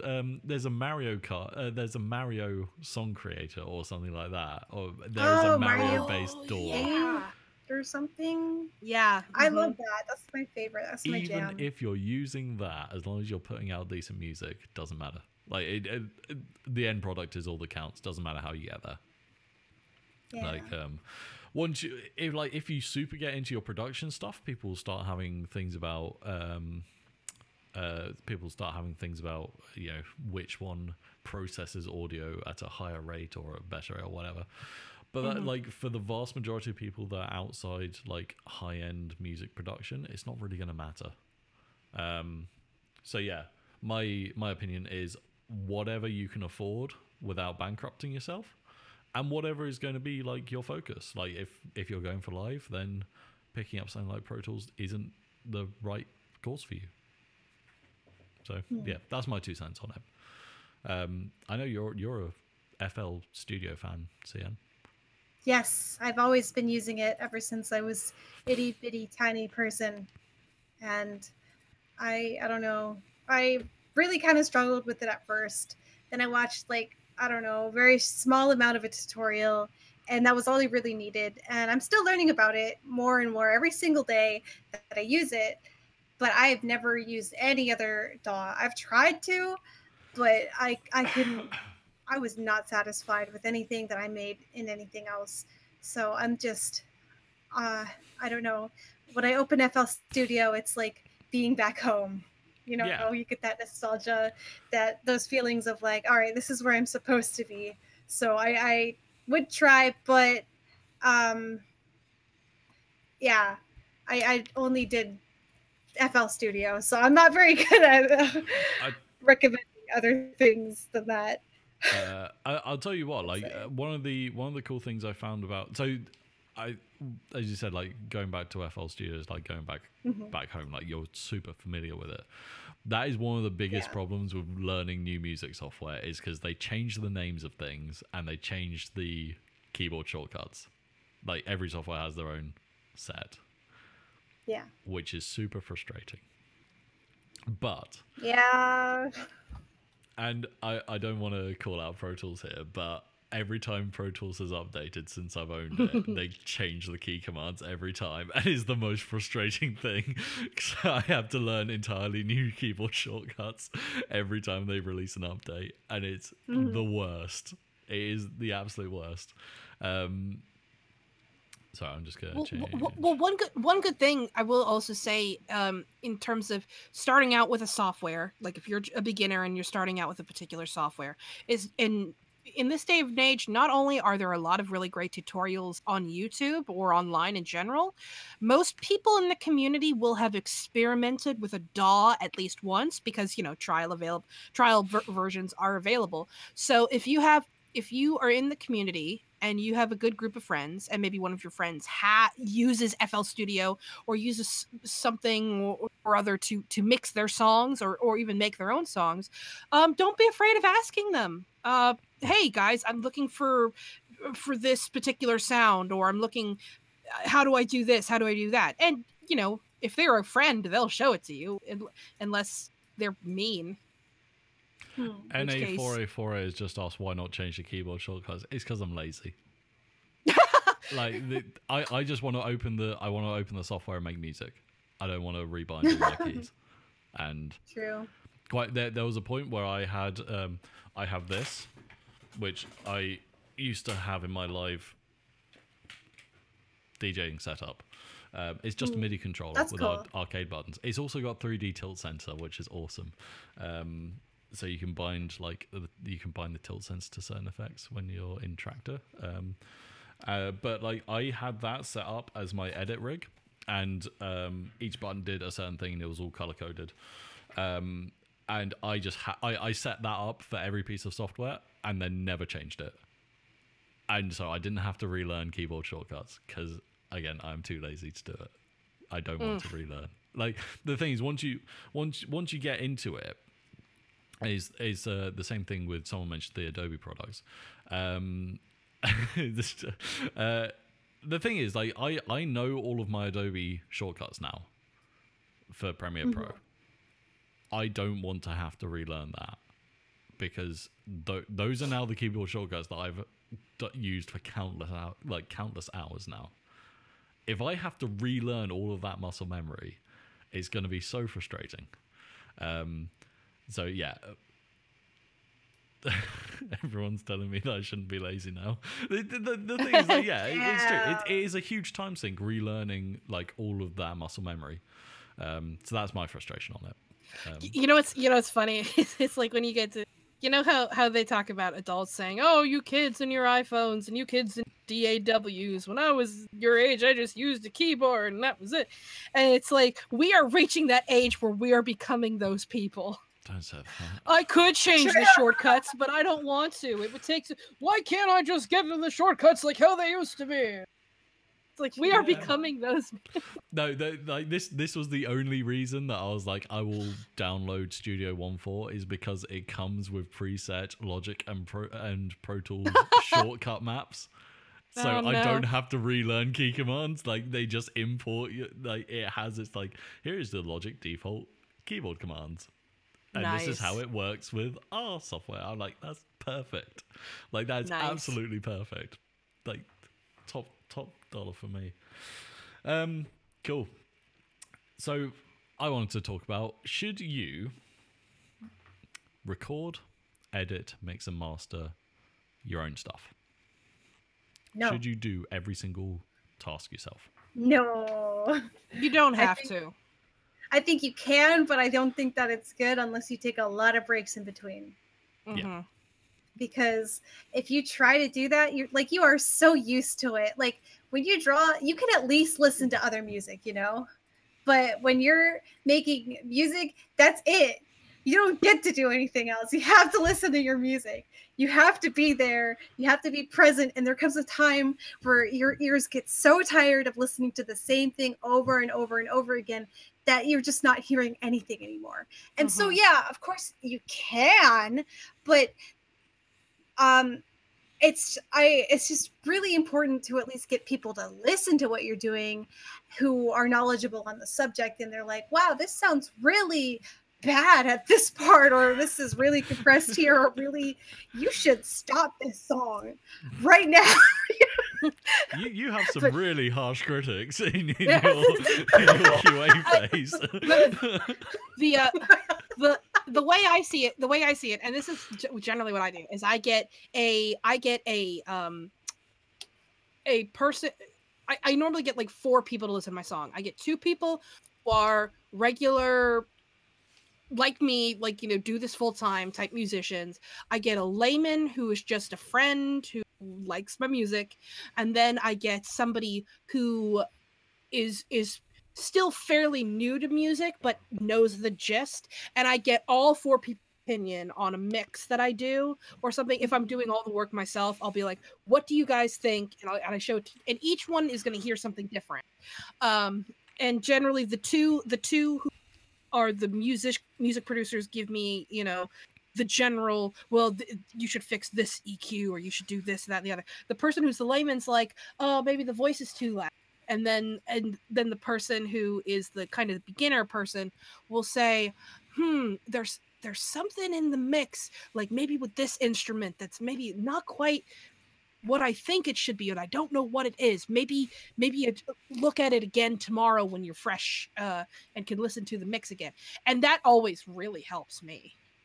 Yeah, I just saw someone mention that they need an adult to help them mix. I'm super comfortable with like the mixing and production side, and when it's not my stuff, I'm very brutal with when it comes to like editing and arranging. But when it's my stuff, I've found that if I write a certain part, even if it sounds like absolute trash in the context of everything else, if I really like it, I will keep it when it does nothing for the song. I think that sort of personal tie and that sort of affection for your own music is where you need someone to come in and go, right, this is your set of parts. I'm now going to arrange it so that it makes coherent sense without you being too attached to your musical, your creative output. Mixing and mastering your own music, I would always say get someone to master your music that is a professional if like you are putting out a serious project, because mastering is just the worst dark wizardry as far as I'm concerned. Like it's mastering is to do mastering properly, not just make something louder, is a really, really hard skill to learn. Mixing is, I treat mixing as a creative task. It's very much in my eyes the same as making the music, because you're deciding how that music comes across. Slaps a Clear Master Maximus preset. True. Yeah, no. I think the best and worst VST that was released in terms of mastering was L2 by Waves, just because so many people have it, and like it can make your music crazy loud without distorting. But it can make your music crazy loud without, like, that is a double-edged sword. But yeah, I don't know. Mixing for me is all fine. I like mixing. It's definitely the part that I'm most happy with. I like mixing my own stuff, and I like taking other people's stuff and mixing it. Editing, yeah, is just the thing that gets me. Like editing and arranging my own stuff, I cannot trust myself to do it because I go overboard in terms of like the amounts of parts going on. And that's like always been my problem. Like I like complex things. I like to be a smart ass when it comes to music, which doesn't then give you a listenable product. Being clever doesn't mean it's good. I think that's something that everyone learns the hard way sooner or later. So yeah, I mean, my opinion is no. You shouldn't do everything yourself. There are certainly bits, depending on your comfort level, that you can. But I think like the editing and arranging part is super important that you get another perspective on. So yeah, let us know in the chat what you think. I've seen a lot of people talking about VSTs, and mixing for me is fighting loudness war. Yeah, we can talk about the loudness war another time. That is super interesting. I love topic. VSTs. Yeah, VSTs are a bundle of fun. And if you want some good VSTs, you can start looking on Zero G website. We don't do VSTs. I know. I'm just trying to plug in. Like on a serious note, dead. If you want good VSTs, Zero G's sister site, Time and Space, is the place to go. Oh yes, like they're super good. And lovely people, and yeah, they're great. Stephen Wilson does a lot of mastering, but his music is so depressing.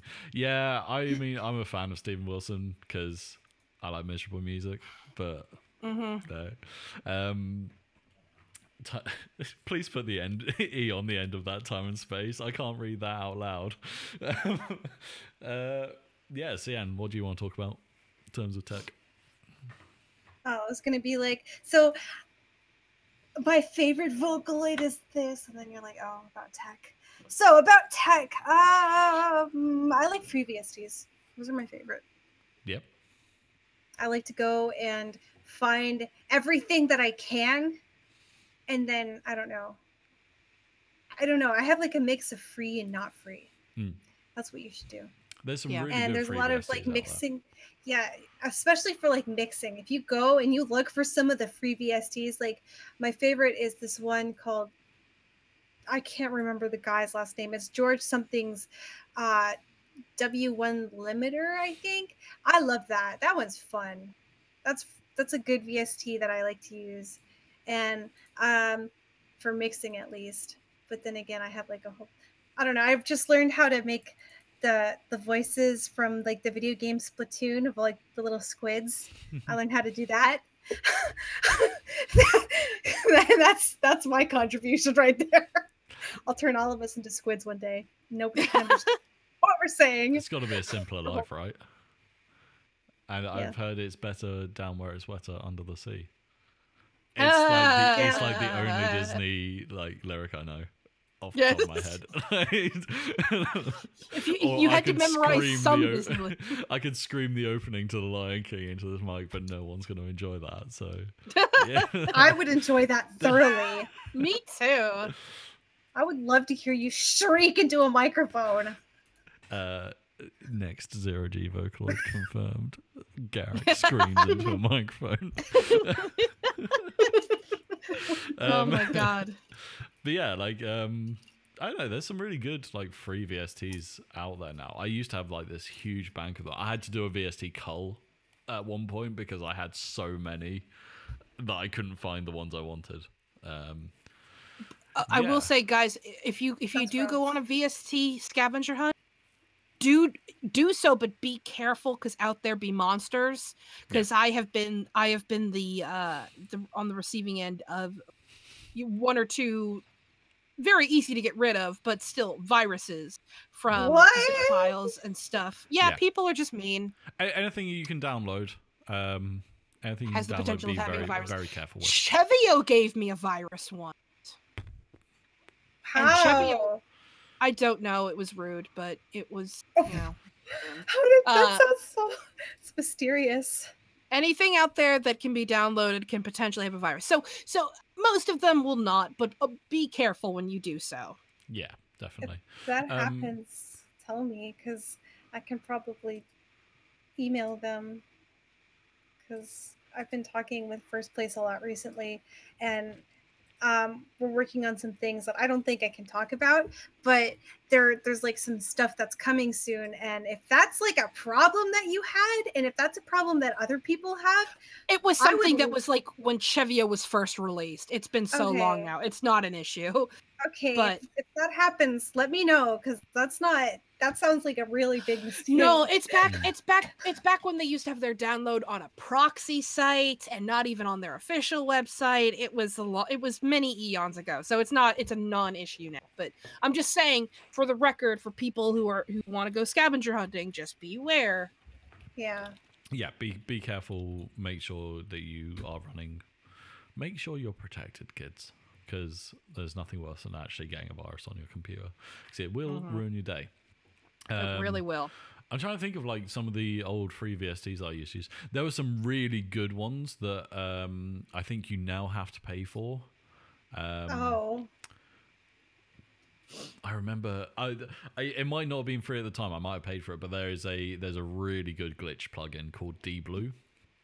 I love that. D-Blue's it's my favorite. D-Blue is great. Enthusiastic about D-Blue. Oh my god, if I could marry a VST, I would marry that VST.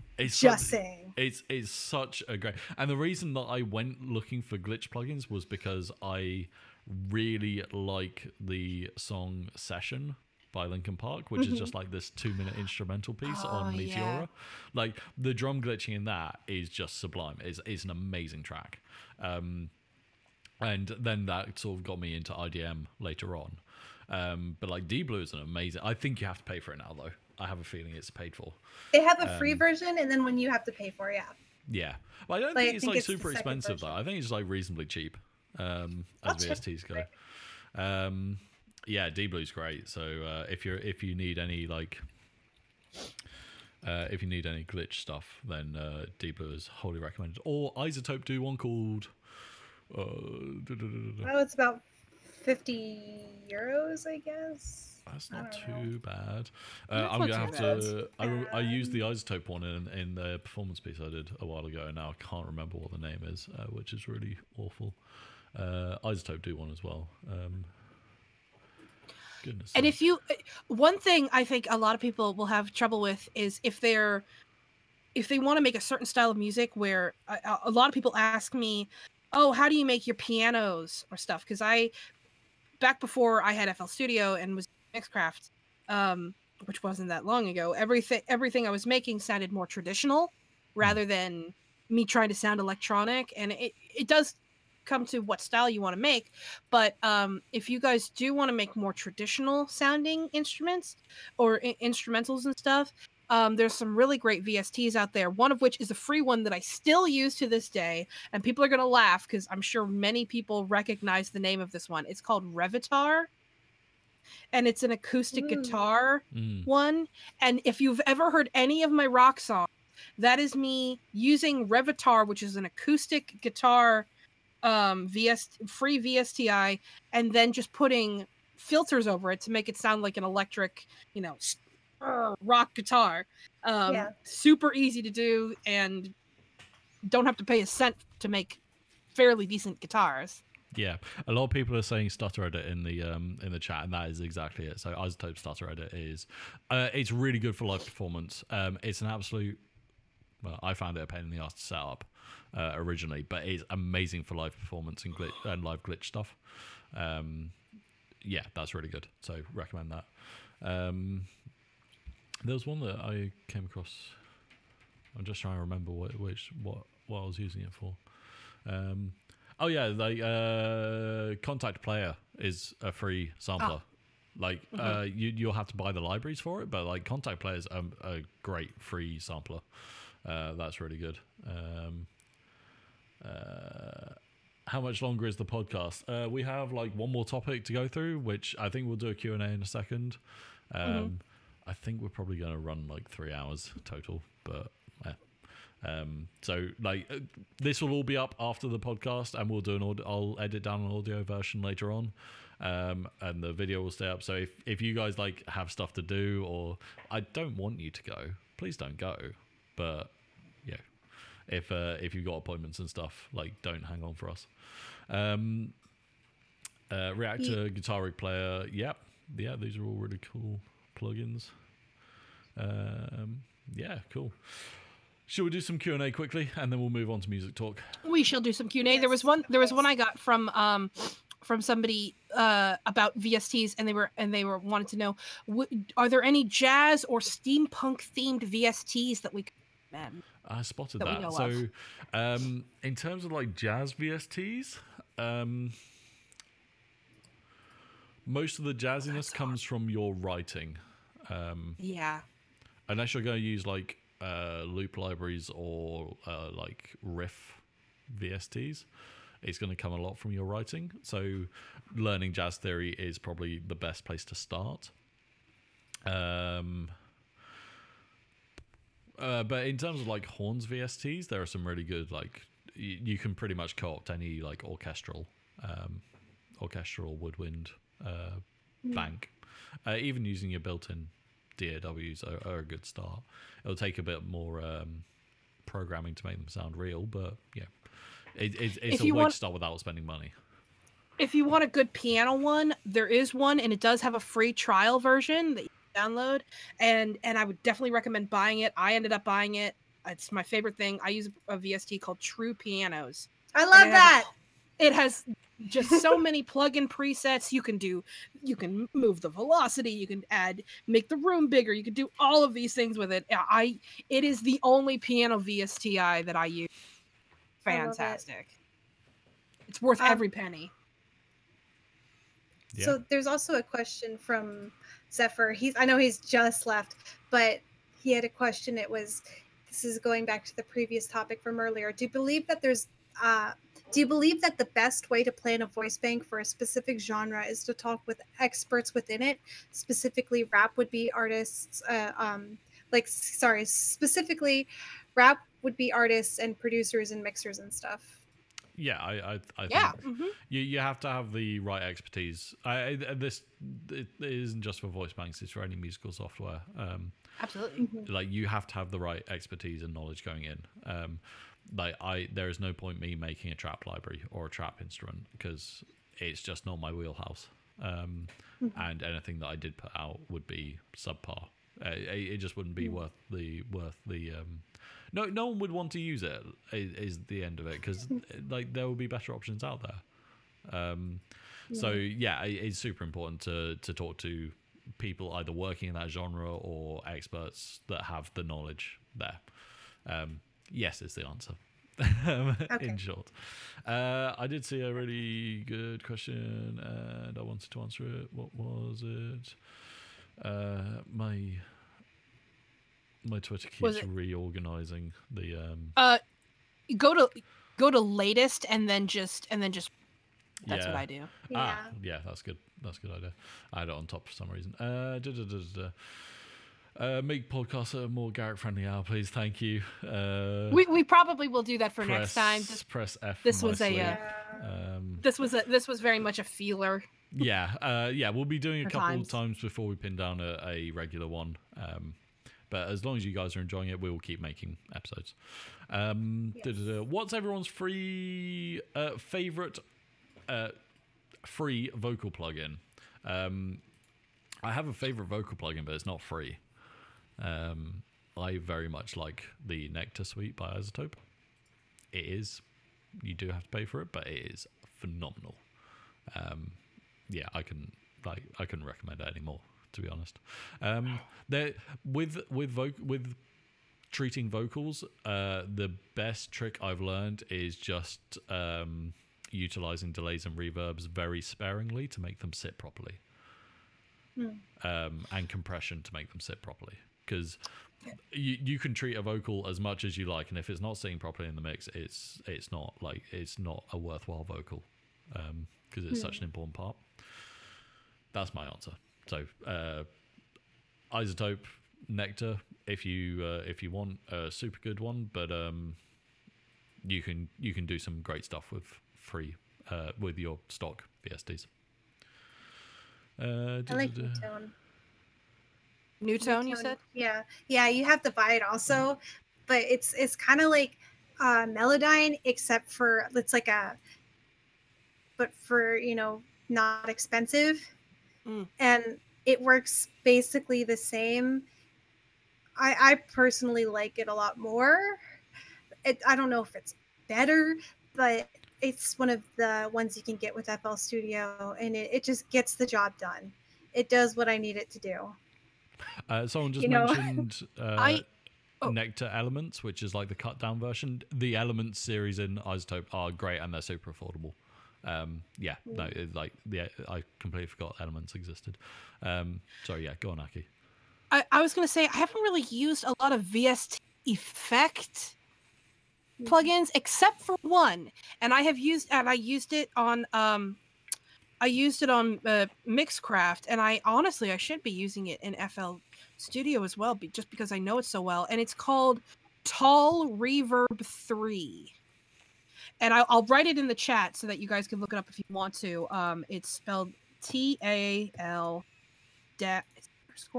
I got it. Dash Reverb 3. This is the plugin I use, and I used this for all of my reverb. And honestly, I've been having some difficulties with the reverb in the FL Studio's like default reverb thing, and it's fine, but it's not what I'm used to, and it's not giving me the sound I'm used to. So I really should use this VST. I think in my effects for FL Studio, and I probably will do that tonight after we're done with the podcast, just to see if it works in FL Studio, and then I'll update you guys next time on whether or not it works. But yay! Yeah, I used that in my Mixcraft era to give me the really nice reverb I used for my pianos and for my my vocals as well. And I've always kind of liked it. It has a nice, really warm reverb sound, and if you are a fan of doing nice reverb like I am, then it's good, because reverb is something you can very easily mess up. I'm a huge fan of horrible reverb. I just love it when it's everywhere and it's so muddy. Like, it's my favorite kind. Sorry.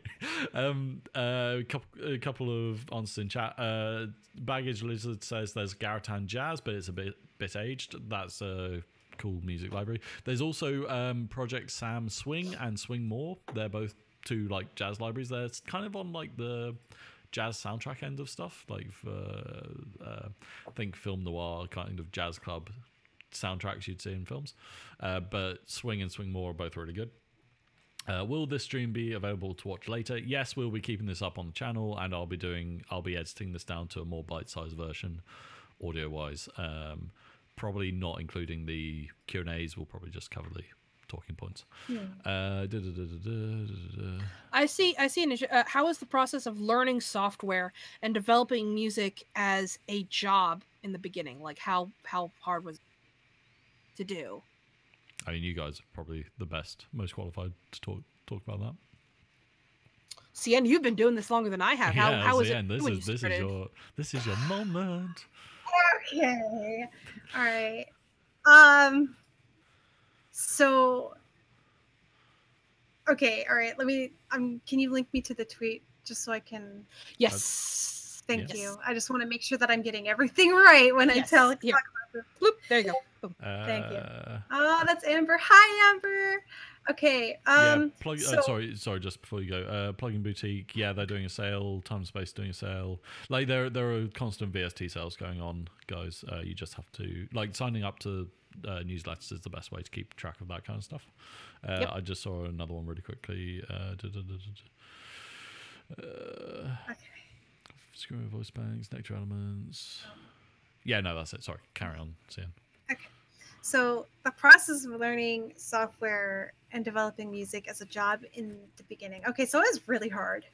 I never thought that I would be able to do music as a full-time job, which I would have loved to if I knew that I could, and I probably would have taken it more seriously back then if I knew that this was something that I actually could do.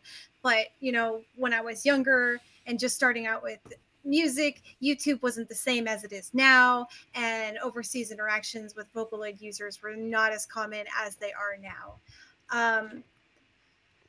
But it was really scary. I think there are a lot of things that are scary then are still kind of scary now, especially because I mostly work with like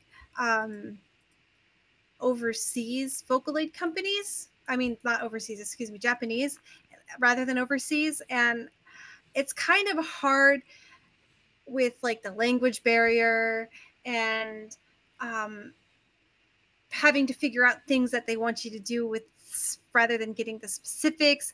And then there's the software updates and Vocaloid's always changing and music is always changing and evolving. It's really hard to keep up with, I think. And to kind of tie this question in with another question by Enchanted Tiger, and they ask, do you believe that digital music artists aren't taken as seriously within the mainstream music community, especially when compared to musical artists who work with live instruments? I think that that's a really good question, because that is something that I get, I personally get kind of, I don't know how to put this, but they kind of shit all over me. They see what I do and they're like, oh, this isn't real music. This isn't real. And they're like, they completely invalidate everything that I do and work with because they're all digital instruments. And it's like, they've never used a DAW. They don't know what it's like. And just because we make music differently, it's so frustrating.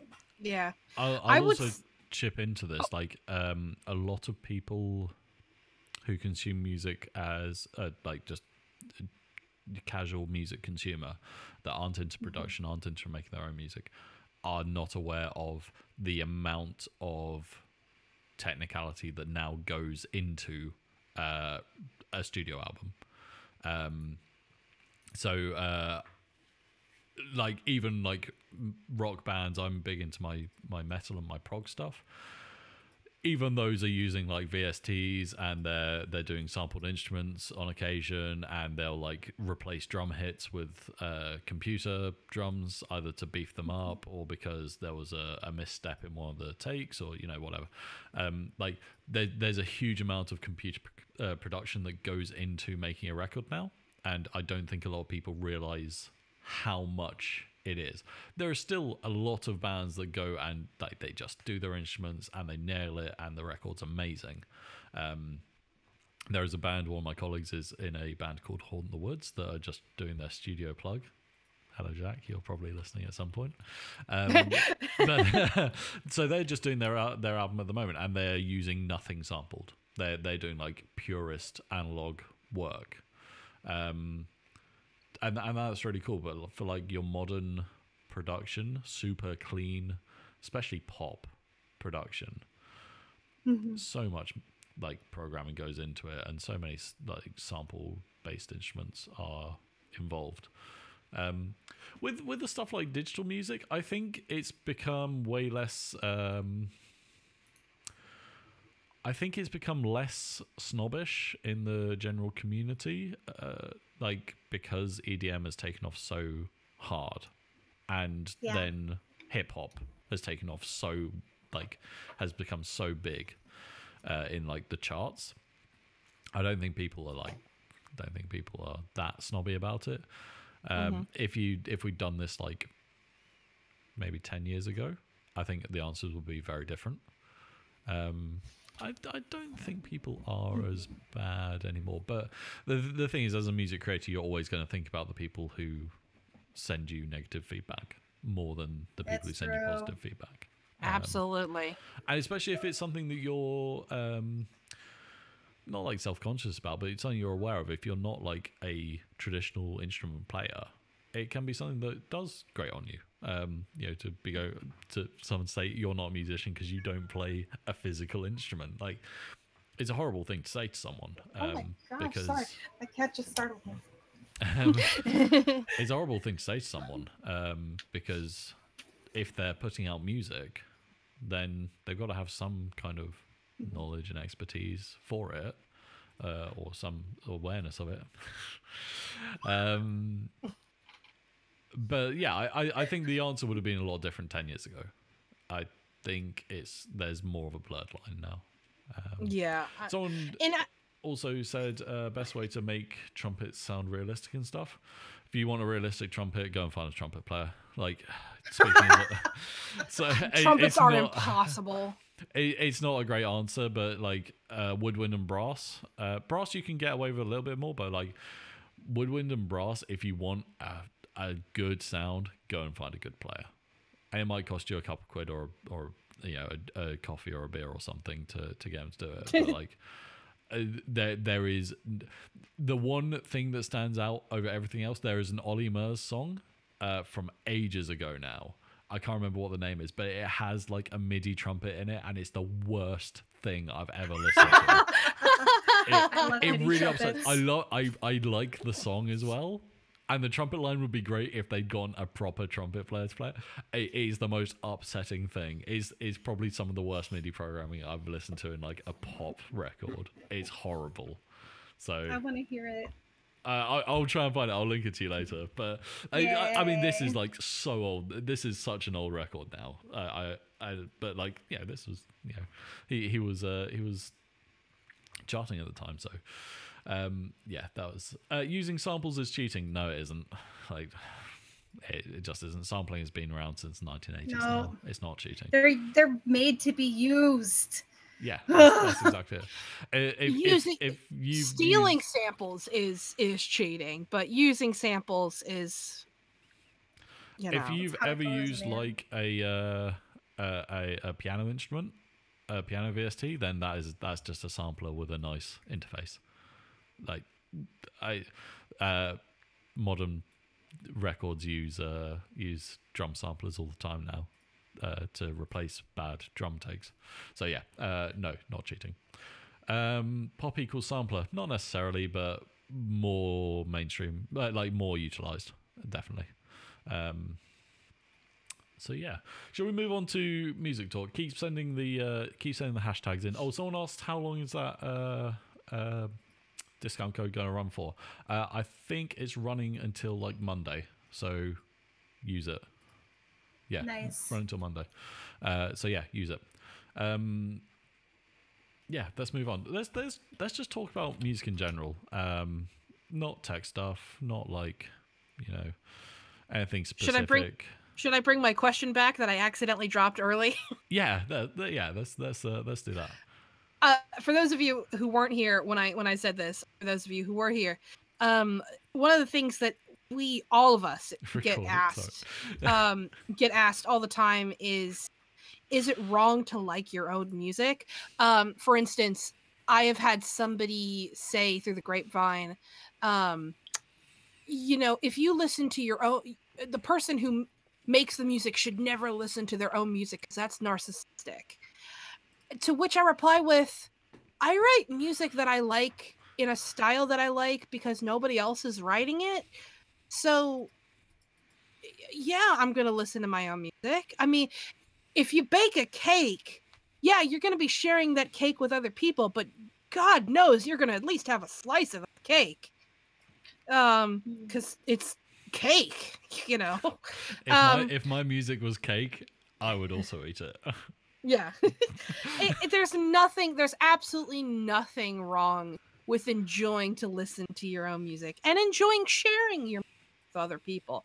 Now, there is a point when you reach a point where you're just showing off, just being full of yourself. And most people know when they've reached that point. That's just kind of common sense for most people, air quotes. But there's absolutely, like, if you are sitting there and you're like, you know what, I want to listen to that song I composed the other day. Listen to your song and enjoy it. you're writing your music for yourself first and for everybody else second. There's nothing wrong with enjoying listening to your own music. You shouldn't feel bad about it. I think there's also a point to be made. Listen to your own music so that you learn your weaknesses. Oh, absolutely. Like, there's nothing. Most people are their own worst critic, and yeah. Yeah, I think that is just an artist thing. It's not even just a musician thing. Like when I do like live take stuff, if I'm doing like jazz stuff or something, I will listen back to what I play, and I don't like listening to my own music a lot. Like if I'm doing live take stuff, I don't like listening to my own music. If it's more of the ambient electronica stuff that I like writing, I'm pretty happy to like just chuck that on and have it in the background. But my live take stuff I don't like listening to because it's a case of I could have done X, Y, and Z better. Or if I'd done this here, I think it would have made musically more sense. Or this would have been a good way to execute that run, or whatever. So I like my listening to my live takes is very much a feedback session for me. Which can be like properly soul crushing if you feel like you've done an awful job. But like it's also a great way to improve yourself. Like, absolutely, a really good way to improve yourself. And also it's also a good way to make sure that you're not accidentally writing the same song as you have, because I think all of us are guilty of this. Like you're writing a song and you're like, this sounds so familiar to me, and then like one day you're just listening to some of your old music and you're like, oh my god, I'm using the exact same chord progression as a past song. Now if you're like me, you put it to your advantage and then do like a mashup but of like your songs, and then make everybody really upset, which guys, if anybody has ever heard one of my songs and then where I've done a mashup, you'll know exactly what I mean. But then yeah, you should also listen to your own music again, just to make sure that you're staying fresh. That you're not only finding things to improve upon, but you're making sure that what you're currently working on, if you don't mean it to, doesn't sound exactly like a song that you. Because sometimes, if you mean it to, then it's, you're like, yes, perfect. It sounds exactly like that one because it's intended to, because it's like a sequel or something. But if you don't mean it to, you could be like, oh no, I better change that piano part quick or something. And there's nothing wrong with that. So just going back to the chat, and K-Storm said recording is cheating. No. Don't record, I also guys. feel like I feel like you don't even need to have an explanation for other people as to why you should listen to your own music. Like, if you like what you make, listen to it. You don't if people think you're narcissistic for listening to something that you made, then like that person, maybe you shouldn't really be talking to them, because if you can't, you have to value yourself and you have to value what you make. And if you can't do that and you feel like you have to explain yourself, like that's not healthy for you. It's okay to just like what you make because you like it. You don't owe anybody any sort of explanation. Just like what you do, and don't hold it against yourself or feel guilty for liking what you make. Yeah, like basically. Be proud of your accomplishments. Like finishing any song. It's hard. Yeah, it is hard. We've talked about this sort of just just hanging out, and like I'm a serial not finisher. I start projects and I never they never come to like any kind of end game. But like be proud of what you accomplish, even if it's half a song. Be proud of that. And if you go back and listen to it and go, I can improve, or I don't like the way I did this, then take it as constructive criticism and take it as something to work on, rather than going, I'm awful at, because I just saw someone say like, I feel ashamed that I don't know how music works, blah, blah, blah. And there might be like tongue in cheek, but like the fact that you're sitting down and trying to create something is leaps and bounds above a like certain people who either have no interest or have the interest and just don't feel motivated enough to start. like be proud of what you accomplish, even if you feel like what you accomplish isn't, top tier. It's top tier for you at that point in time, and if you think you can do better, then go and do better. Like that's the thing. Never stop progressing. You're never going to be the best in the world if you just stagnate yourself, for anything. I think there's a myriad of reasons to go back and listen to your own music.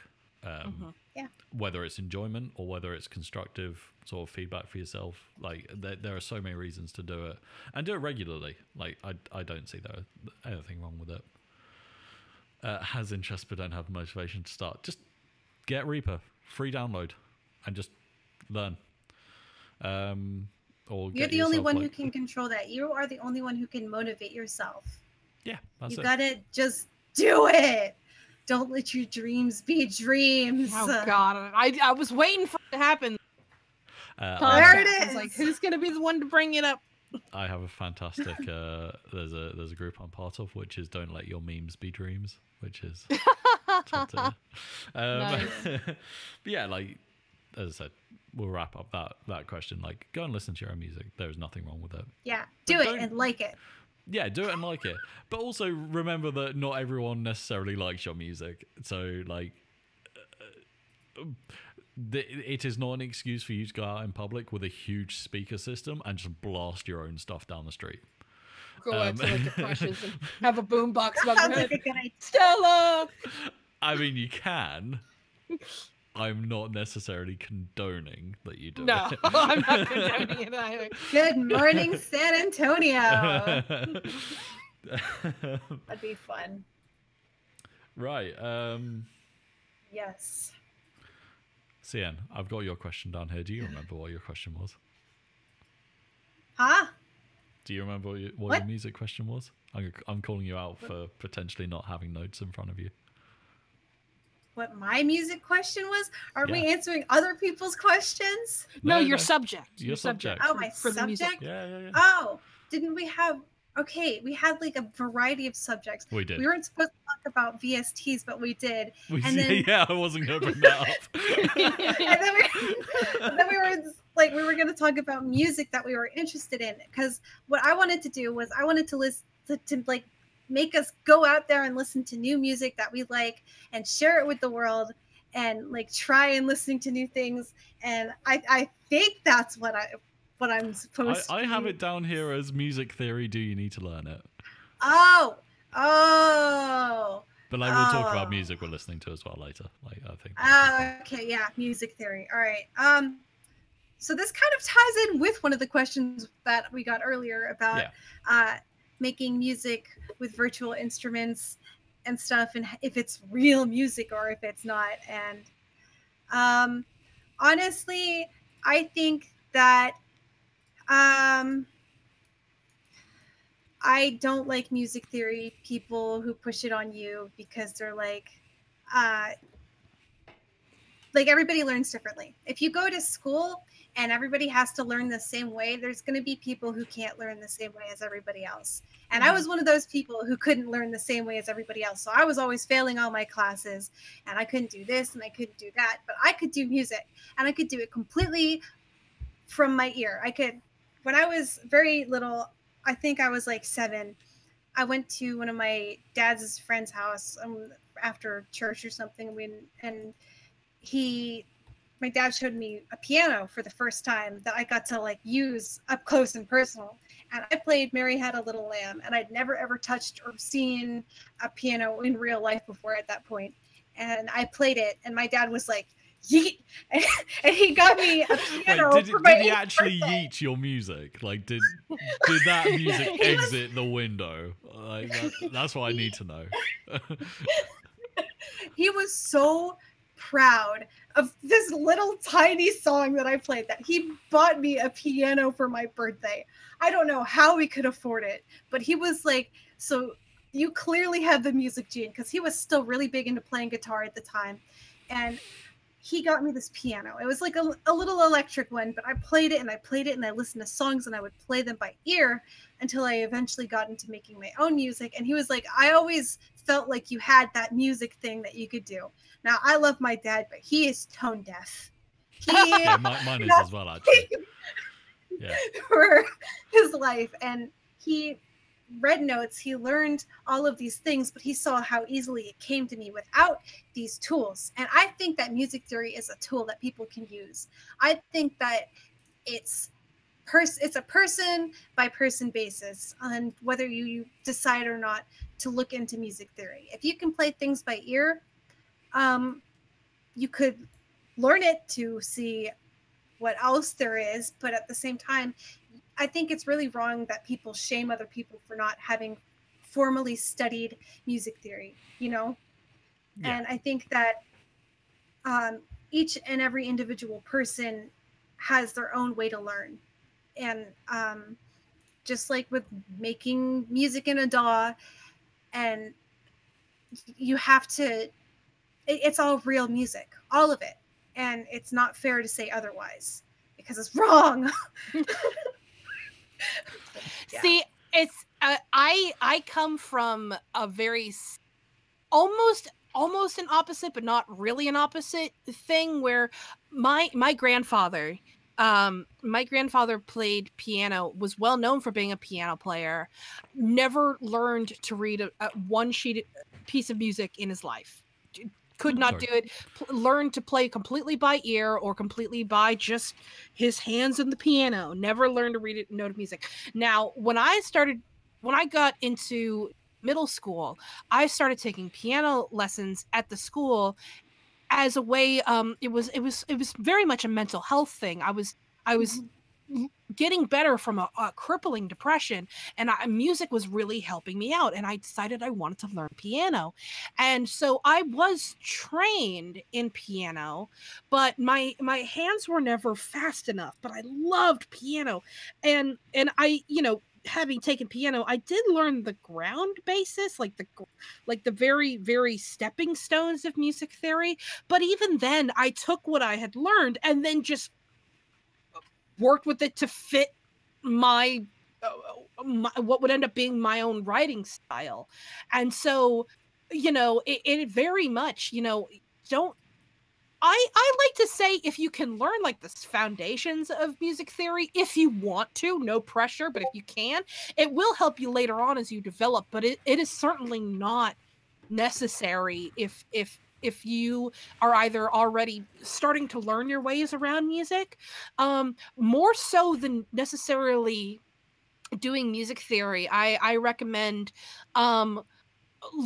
teaching yourself patterns, which you just learn from, playing around with music. You don't need music theory to learn how to make a pattern. Music very much in some ways is like math. 2 plus 2 equals 4, 3 plus 3 equals 6. And once you learn the patterns and what works and how to compose and, repeating this melody here because it should repeat there and stuff, then, you have the basic foundations of music, and you just need to start playing around and finding your own sound.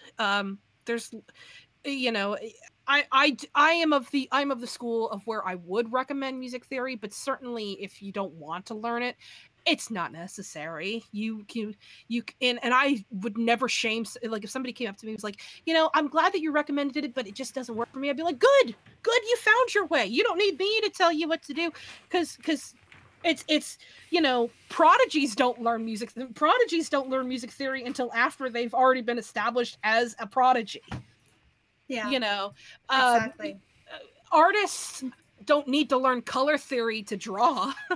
It's sort of the same thing. It helps along the lines if you really want to get in depth and you want to learn, but certainly not necessary if you don't really want or have the time to, Yeah.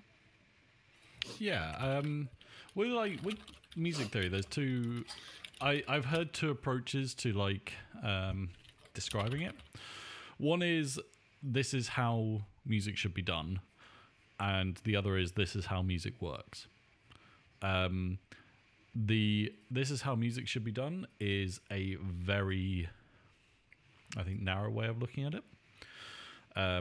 This is how music works is a far more flexible way of approaching music because it describes why music interacts the way it does with you as a person. We use all the parallel bits we want. Someone has studied like Baroque theory. Yeah, parallel bits are sacrilegious. But yeah, I think it's very much that there are these two approaches. I'm of the opinion that this is how you should understand music, not necessarily how you should use it. Right.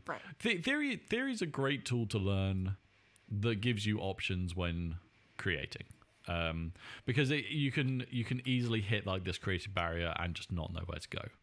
And if you have some kind of theory background, you go, this isn't exactly what I want right now, but I can have this as a placeholder that I know musically is solid and makes sense and is coherent. And if we have to use it in like the end result, it's not gonna sound rubbish. But then like the thing is like there is music theory for pop, which is so different from music theory for jazz, which is different from music theory for classical. They all have their own ways of structuring music. Jazz theory was absolutely alien to me when I started learning it because it's so different from classical.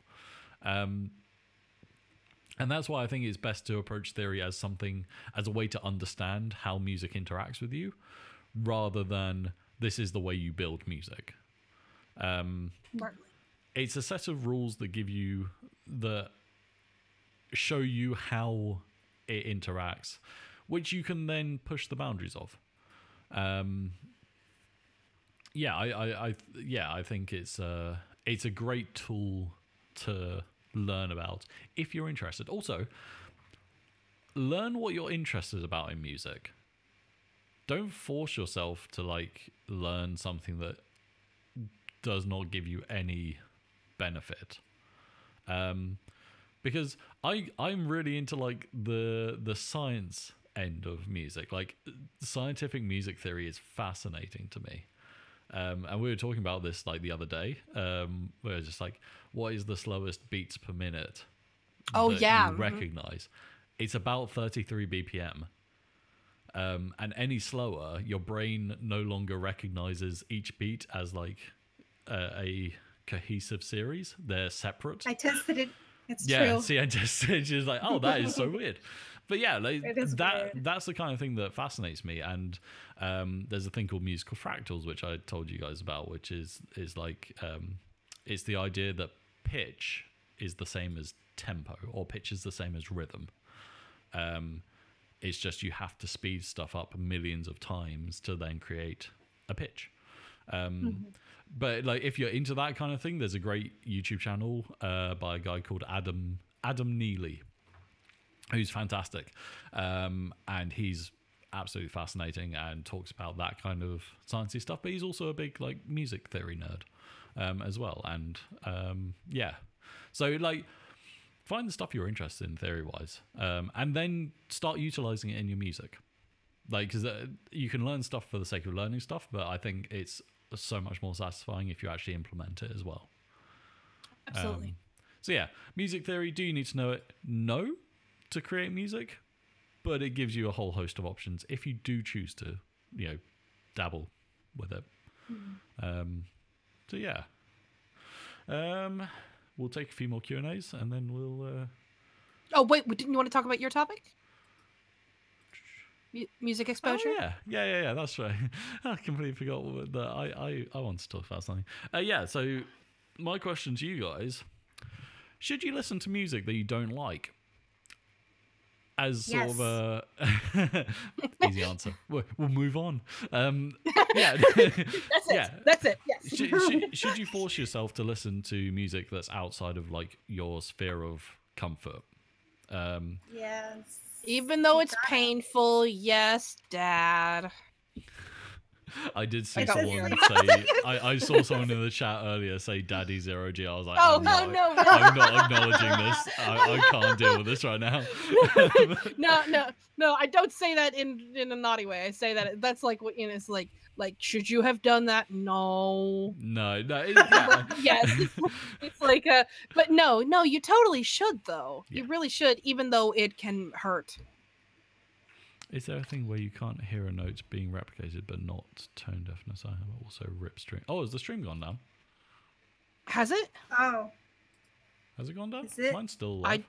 Mine's still live. Oh. Yeah. Someone just said reload. Okay. Zero. So. Yeah. You gotta. Yeah, like you absolutely should. So I'll talk about this in a little bit as well. Like, I'm not hugely into like rap music and stuff. I own a few albums that I do like, and there are some songs that I do go and like search to listen to. But I've been taking punts on like albums that I would never have bought previously, and buying them and just listening to them end to end, uninterrupted, because otherwise you just end up using the same musical tropes over and over when you're creating. You don't naturally experiment with something well outside your wheelhouse. I think you do need to push yourself to be there. And exposing yourself to new music is a great way of doing it. Is my opinion. A lot when you said experimenting, the one thing I kind of found recently, or well, not recently. Recently was that I had kind of sequestered myself into a particular style of music, which everybody will know will just be, Aki writes sad piano music. She writes sad piano music. She doesn't write anything else but sad piano music. And now that I've gotten into using FL Studio, I have been doing things that I never thought were possible, that I would never create ever, just because I had sequestered myself into the style that I was comfortable in. So not only can listening to new music really encourage you to try new things, but sometimes even switching things up, like with your DAWs and stuff, or getting a new VST also can encourage you to try new things. And a lot of my music now that I've been working on for this album is inspired by kind of late 80s, early 90s trance and synth, kind of dark synth pop, and that's been a lot of fun because I've kind of gone on little listening sprees where I'm like, oh well, yeah, what did these electronic producers do back then, and it's a lot of fun. I think we'll definitely talk at some point about ways to kickstart your creative process and do something different. Because I think something like changing software is a really good way of doing it. I think we'll talk about that next episode, or like we'll touch on it in a later episode. Yeah, Siam, what do you think? You were a very, very like avid yes earlier. Yes. Okay. No. I think that it's very important to listen to music. It's very it's just like you have to have a relationship with music. In order to write music, you have to be friends with it. Because I honestly have a really weird relationship with music. Sometimes we're friends, sometimes we're not. Sometimes I feel like I'm not even a musician, but when I listen to certain songs that really, really touch me, that really hit me, it's like, oh man, this is why I'm here. There are songs that I don't like, but I can appreciate the production value, and I'm like, oh man, why? I don't know. Have you ever listened to a song and you've been like, why was I not the one who wrote this song? I know that's really weird, but it's like songs when you're like, why didn't I write this? Like this, I mean, there are things that you do like or don't like, and the songs that you don't like, there's so many things that you can listen in the value of the production that you're just like, oh, that's so cool. I never thought about doing that before. And oh my goodness. And I just don't, you're missing out, and you have to continue, like, to build this relationship with music. If you listen to things that you don't like, you get more, you're more defined in what you're going for. The end product, you have more of like, okay, so I might not like this, but I know I'm not going for this. I might be going for this. And I don't know. It's just, you're missing out on the opportunity to build your relationship with music and learn new techniques, because you're just like, well, I don't really like country music, so I'm not going to listen to that. When in reality, there are some really interesting melody hooks and lines. And I listen to the lyrics of a lot of country songs. They're really, really interesting and how they use metaphors. And it's just really, it's niche, but very clever writing.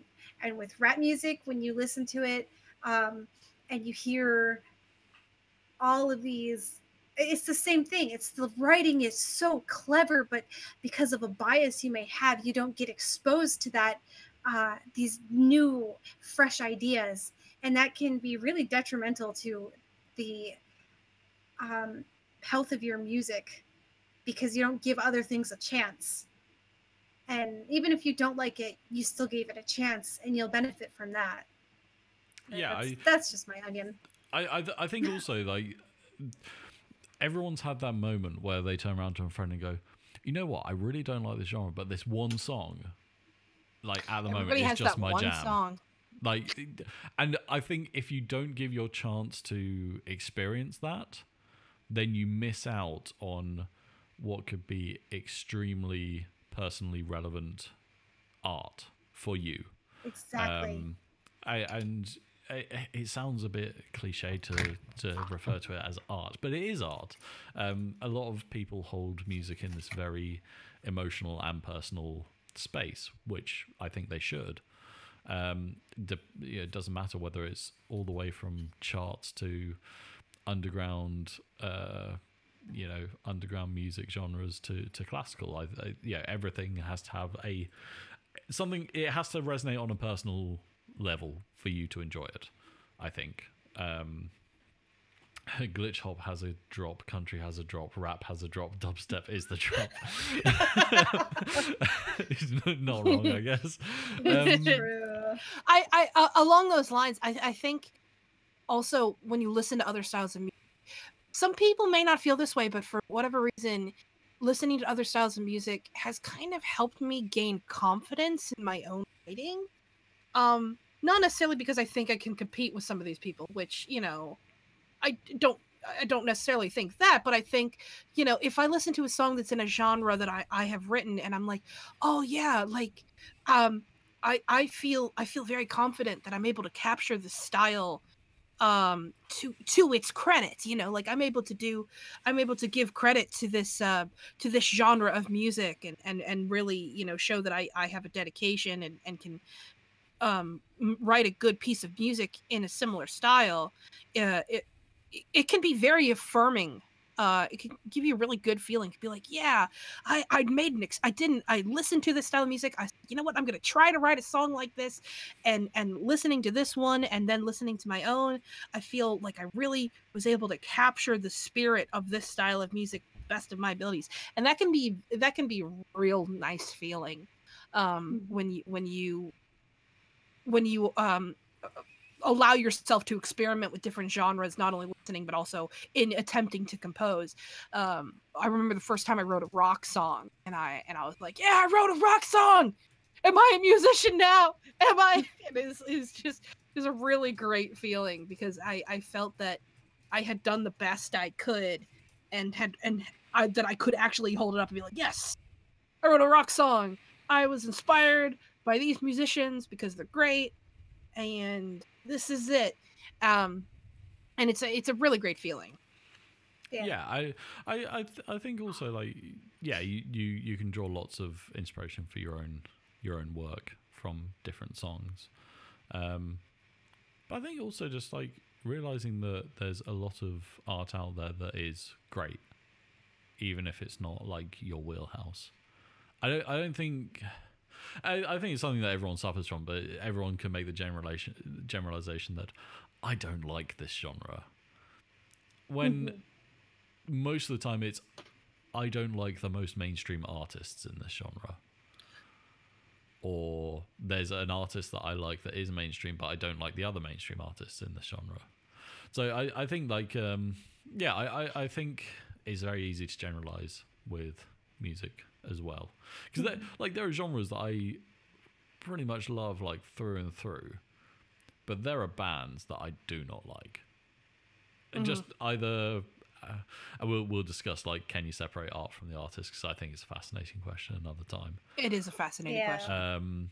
But like it's also like it's also talking about like there are executions of music that appeal to me that in certain genres that don't appeal to me.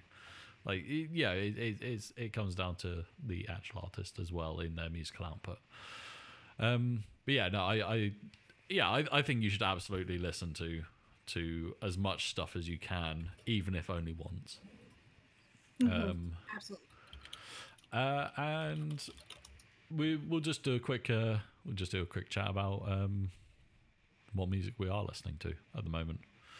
Because I sent you guys some links yesterday, and we had a little listen party to some stuff that I am totally into, which I think came across. I think you guys enjoyed it, but yeah, you could tell me to go and place it somewhere. No, I loved it. I was like, you saw me. I was like grooving out. Yeah, no, I loved it too. I showed it like to everybody I knew.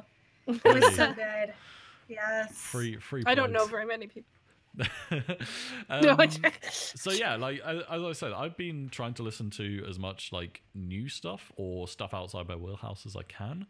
So I've picked up some pop albums. I've picked up some like I picked up Eminem's latest album, which is Kamikaze, #1 everywhere at the moment, I believe. And yeah, like there are moments of greatness in all of these albums, and there's lots of bits that like don't resonate with me. But I've been listening to Emma Blackery's new album, which is Villains, Kamikaze. I went back and got a couple of like old prog rock album, like prog metal albums of bands that I'm going to see in a couple months. But I also got there's an artist called Sunhead. Artist called Pliny. The Sunhead EP is great that I'm listening to. Yeah. Polyphia, they're about to drop an album like in 2 months' time, but Polyphia's the most hated EP. Yeah, the new album sounds amazing. I'm so excited. Yeah. And I've also picked up John Coltrane's version of My Favorite Things from The Sound of Music, which is a fantastic album. Sounds delightful. It's a really interesting exploration on an idea, because he takes the melody and then does jazz with it. And it's a really fascinating exploration. It's almost like going back to classical music where they do theme and variation arrangements. So they'll write like a 8-bar, 16-bar theme, and then develop it to the point that it's no longer sort of anywhere close to the original, and you see the transformational. So yeah, I really recommend those.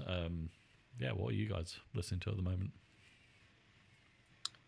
I've been listening honestly actually to a lot recently. In particular, I got The Ancient Magus Bride, which I'm trying to convince you to watch. I got the first soundtrack for that. I still need to get the second one. And also I got a while ago, I got the God of War soundtrack for the new God of War game. And I don't know, there's something very, very spellbinding, no pun intended, about these two soundtracks in particular, because you got one that is, very bombastic, like, oh, Gregorian chants, oh, we're fighting against demons and stuff soundtrack. And then you have this other one, which in some respects is kind of similar because it's very mythical and airy, with like this amazing fusion of not only Japanese, orchestral soundtrack styles, but very much heavily Western orchestral styles influenced, which makes sense because Ancient Magus Bride takes place primarily in Europe. And there's one song in particular on the Ancient Magus Bride soundtrack that I listen to it and I can't stop like crying. And it's because I watch the show, so I know what happens in it, but just because I feel like there's certain expressions that have been specifically designed to make you weep. And you don't have to understand what the person is singing. You don't have to understand what the song is about. It's like that chord progression starts and you're just like, oh. The feels. And you just get emotional. And the song I'm talking about is on the soundtrack. It's called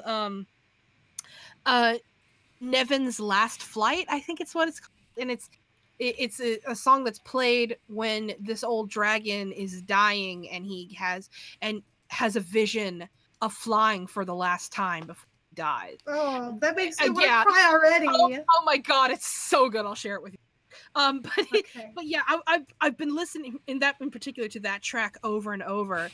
And I don't think it's in an actual language. I think it's either in a made-up language or it might be in Gaelic. But I listened to it. I'm just like, it's so good. So yeah, I've been listening to those two soundtracks recently. Yeah. So I've been listening to a lot of things recently.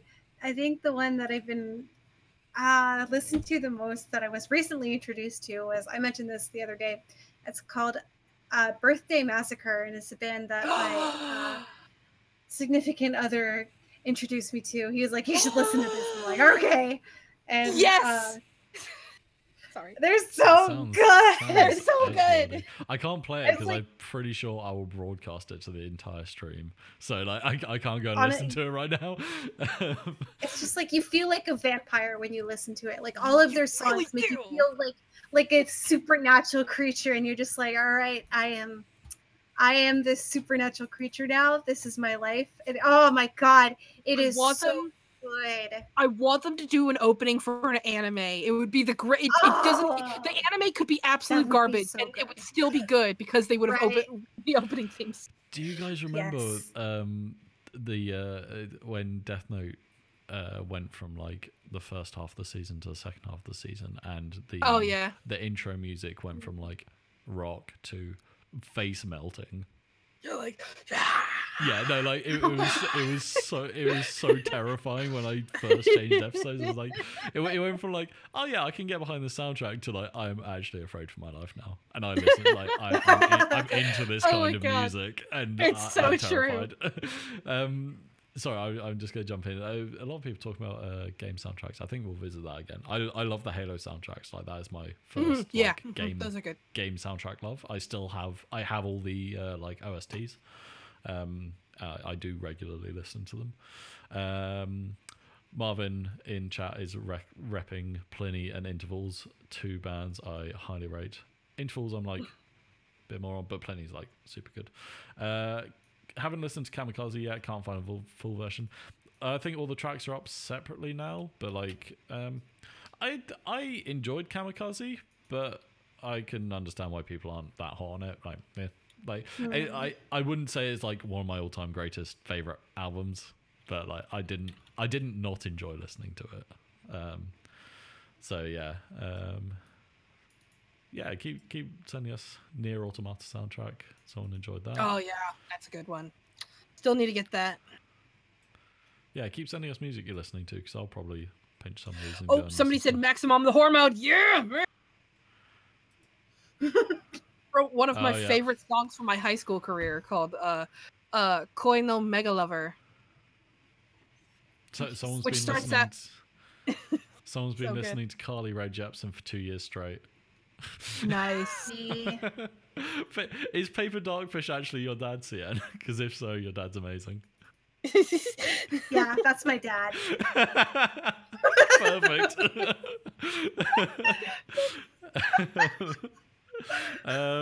Some people are kind of hating on mumble rap. Mumble rap doesn't do anything for me in terms of like a genre, but I don't know. I can sort of see why people appreciate it. It's just I don't get it.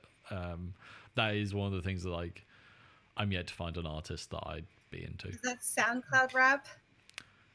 It originated on SoundCloud. Let's be honest. That's the. It's trash, says Zephyri. Wow. No, there's a Wikipedia page about SoundCloud rap, and they say that it's also called mumble rap, and I haven't heard of it otherwise. I will bring up the page really quick. It was really funny. Oh yeah, it says here's the page, and I'll also link it into the there. Oh, okay. I guess I can't put it into the chat. Never mind. Everybody has to go look on. They have to look on Wikipedia. So that's what it was. You know what else I've really gotten into recently is just really clever mashups. And I don't mean like your run-of-the-mill, anybody can do the mashup. I mean people who are DJs who make mashups. Yeah. And like actually put it's almost like they're composing it, but then they're remixing it. There's in particular ones that are unexpected, and I've played these on past streams, but there's one particular mashup person named Eocene who did a mashup of Justin Bieber and Slipknot. Oh yeah, is that guy? Yeah, I remember. Yeah, and then he also did one that was so good. And talk about listening to two different genres of music, because he did a Korn and Taylor Swift mashup, and you think, ooh, gross, but then you listen to it and you're like, this is actually really because he took the backing track for Taylor Swift's "We Are Never Ever Getting Back Together" and mashed it up with Korn's "Coming Undone." And oh my God, if those two teamed up in real life and did that live, I would go nuts because it is so good. Look it up, guys. Look it up if you can find it. I think the Eocene called it "We Are Coming Undone," and it's so good. I listened to it just in my car and I'm like jamming out to it. It's really good. Vokazi just asked original music versus covers. Both. Oh, both, yeah. So both. I love listening to covers. I'm like both. Marvin, do you just stalk my iTunes? Because Snarky Puppy is awesome. Marvin's just on my computer now, just like Queen Herbie. Marvin's got good taste. Queen Herbie, did she used to be a different artist from what I remember, or am I thinking of someone else? I'm gonna have to check this now. So my thing with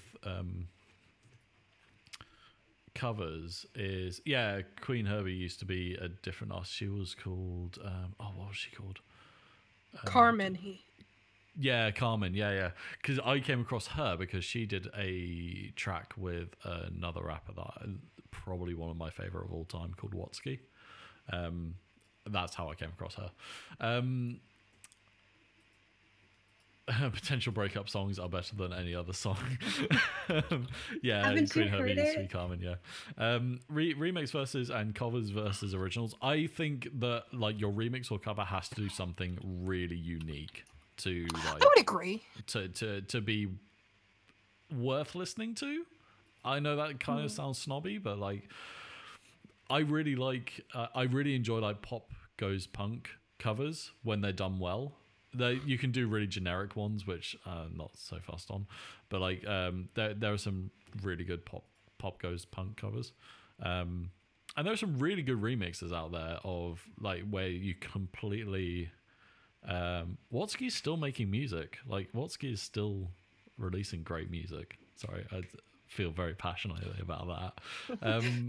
But if you're doing remixes and stuff, I think you have to really change the style up to sort of.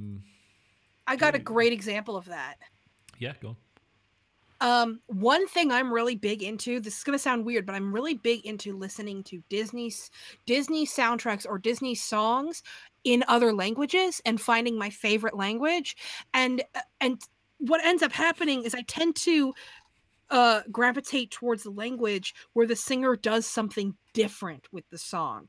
And in particular, I will encourage you all to listen to the Hebrew version of Tangled. In particular, listen to the reprise of When Will My Life Begin. Fun fact, the singer who sings for Rapunzel was only 19 when she was in it. And, you know, Rapunzel's supposed to be 18, so she was only a year off. And she ended up being so popular in Tangled that they asked her to come back for Moana, and she dubs and sings for Moana. Wow. But she does this thing with her voice where I think the line is like, just smell the grass, the dirt, just how I dreamed they'd be, and she's just like da da da da da da da da da da. But the Hebrew singer, when she sings it, she goes da da da da da da da da da da da, and does like this little. So she had these riffs. Yeah, she does like this thing, and I was like, "Holy crap!" And I was like, and I had listened to that song in maybe 8 other languages. Just like I listen to it in Japanese and in Chinese and in Spanish, and then in a couple other languages. And then I heard her, and I was like, not only was her voice perfect because she was the perfect age, but she did that little extra stuff, and I was like. It was so good. And the funny thing is that all my favorite soundtracks for Disney, my favorite language always ends up being in Hebrew. And I don't know why, because it's the same with the dub of The Little Mermaid in Hebrew. When she does the reprise of Part of Your World, she does a thing where she hits the note, where she goes, part of your world, you know, part of your world. She hits the note lower, which is still in pitch, but it like lower than the original. Like, it has to do like the phonetics and the way that the language is structured in your mouth. It brings out different frequencies. Totally. It's so good though. Yeah. And also the Greek version of I Won't Say I'm in Love. Listen to all of those. Yes. That's so my good. favorite. And fun fact, the woman who sang I Won't Say I'm in Love in Greek had won Eurovision. Really? I don't know that. I think that's what I read. Or she had been in Eurovision and she was chosen to be the singing. So I'm scrolling up chat as well. Marvin, at this point, with all the artists you're mentioning, like if we exchanged iTunes libraries, I would not gain anything new because the libraries will be exactly the same. By the sounds of it, someone said listen to Watsky song, didn't want to look further. That's fine. Like his style is not for everyone, but like resonates with me, so I'm a big fan. Someone says give more credit to people who make originals. I think most people do, but someone then countered and said it's like breathing new life into an existing piece, which I also really agree on. Can't disagree. I agree with all of it. Someone did this is a good question. If I'm no good at making original music, should I practice finding my style with remixing? Oh yes, yeah, absolutely. Yeah. Nothing wrong with that. It's a really good way of learning how music functions without having the stress of having to write catchy hooks and melodies because it's done for you. True. Yeah, it's a really good way of learning how music functions. Like some people are just remix artists, and that is completely okay. We should be friends. Yeah, we should. It's a different skill, remixing. I think. It's a very different skill to writing. Yes. But yeah, I think we'll take like one or two more questions from the hashtags, and then we'll sign off because I think we've run 3 hours now. I think that's more than enough. I've now hit 4 a.m. I might as well just stay awake for the rest of the day. Like, oh god, no! Go to sleep. Go to sleep. I see one. How do you know when to publish or post a song or product? How do you know when to stop tweaking and perfecting it? When the deadline hits. It's a really good answer. As much as we laugh, it's like such a good answer. I wanted to bring this up in like a proper music talk section, like next episode or episode after, but like we'll cover it now. the best thing I've done is set myself deadlines and just be like, if you don't release it by this time, like you don't ever get to release it, and you don't get to keep working on it. Yeah. So it's like you have to have it done by Saturday, and that's it.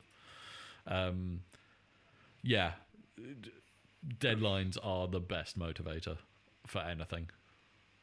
Yeah. Usually for me, it's like whenever I plan to once I have all the songs finished, then I usually, like for an album or something, then I usually give myself like maybe a day or two, and then I'm like, okay, I'm releasing the album, come hell or high water. It's all done now.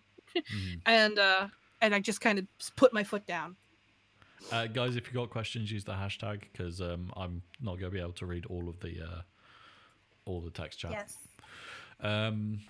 Yeah, no, I think. Sorry, my brain's gone completely dead. Yeah, deadlines are easily the best motivator. Or like have someone hold you accountable for it. Like tell your friend or tell your parents that, or whoever you're close to, boyfriends, girlfriends, whatever. Like tell them that you're working on something and you need, a kick to finish it, and just get them to hold you accountable. Guilt also works fantastically. Sometimes, or to hold your bank account, because then you really need to do Well, I mean, no, yeah, don't have them do do that. Don't have them. sometimes, okay, this is not very healthy, but sometimes I'll like put certain restrictions on myself for things that I need to do, like eat. So sometimes I'll be like, I can't eat until I get to this certain point in this song. And when I hit this point, like a realistic standard, not like I can't eat until I finish the song. That's not realistic, but I can't go and eat the things that I want to eat until I finish this. And make sure that, it's just like, you have to make sure that you starve reward yourself. Yeah. But don't starve yourself. Yeah, no, but I sort of see where you're coming from. Like you remove your luxuries until you feel like you've put a certain amount of work in. Exactly. It's like you don't deserve anything until you reach that point. The end. Don't eat your meat. You can't have any pudding. Do we need to have an intervention here? Do we need to like spend half an hour off stream to like sort through some stuff? This is the reason you're 2D. You're not eating. That's what happened. Yeah, no. It's true. Yeah, I mean, any way that you can motivate yourself to finish, not to motivate yourself to work, but to finish is the best thing you can do, and that's different for everyone. I find deadline's the best one. If you feel like, if you're like, okay, I can't play Xbox until I release this tune on Saturday. And if I don't release my tune on Saturday, I can't play Xbox until it is released. Then again. That's how ever again. Yep. This is my life now. Like whatever motivates you. That's a bit sadistic, but considering this is Vocaloid fandom, I'm not surprised. Yeah. Oh my god, real. True that though. Was so truthful that I will also say don't. If there is something that you are genuinely stuck on,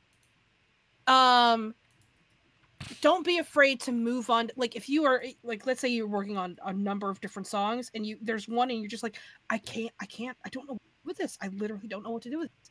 Don't be afraid to save it, what you have, and set it aside. The longest I've ever spent on a song is 3 years. It's so easy to do. Yeah, but I'll tell you what, when I finished it, I felt the choruses of heaven fall upon me. I was like, you finished it. It's true. Yeah, I'm just going through people talking about Vocaloids, the legalities of using Vocaloids for music. Yeah, that's on a Vocaloid to Vocaloid basis. Yeah, for a lot of the time. Yeah, a lot of read the terms of usage. Yeah, T's and C's, everyone. Like, and if you're using anything to create your music, read the T's and C's. Yes, it's super important. The last thing you need to do is like, I mean, DMCA is not the end of the world, but the last thing you need to do is like be sued. Yeah, it's honestly like do not want that. So always read the T's and C's of everything, as boring as it is, because it is super important. So yeah, I think we should. I think we can wrap up there. We have 53 hardy viewers that have made it to the end. Oh man, you guys are awesome. How many of them were here at the start? The few survivors that came through for us. Thank you. But We've been through a foxhole together. We really appreciate you guys coming and listening. Hopefully you've enjoyed it, or like enjoyed talking in the chat, or found something interesting that we've said. We really hope to keep doing these, because I've had a lot of fun despite it being stupid hours in the morning. Totally. Completely worth it.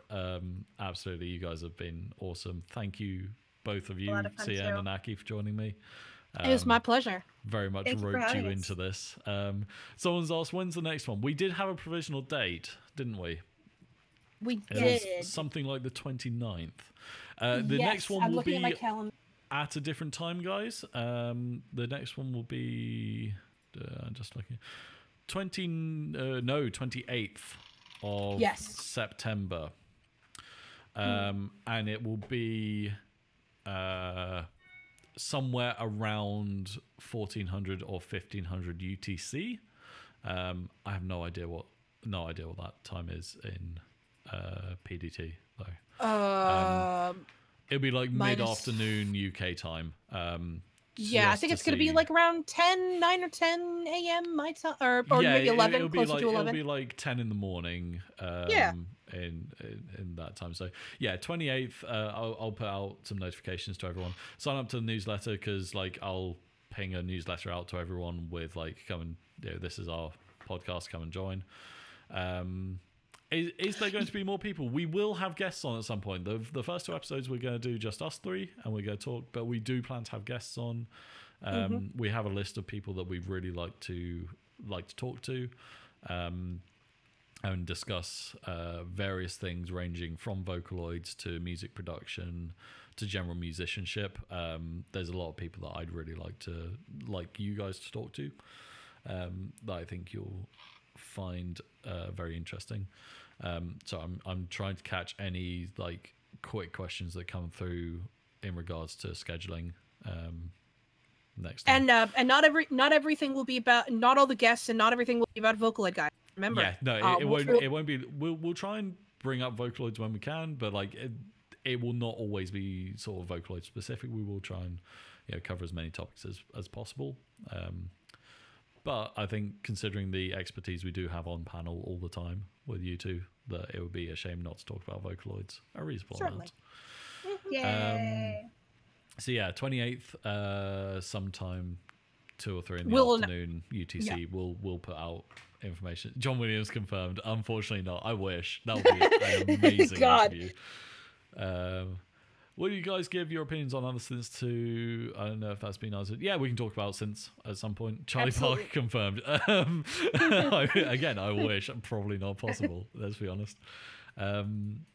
Yeah, so you can see all of our Twitter handles up there. So it's at @CCrusherP, at 0_G_limited, and at Aki Glancy. My one's not on there, but mine is at GarrickW6. If you have any questions, like, drop us a line on Twitter.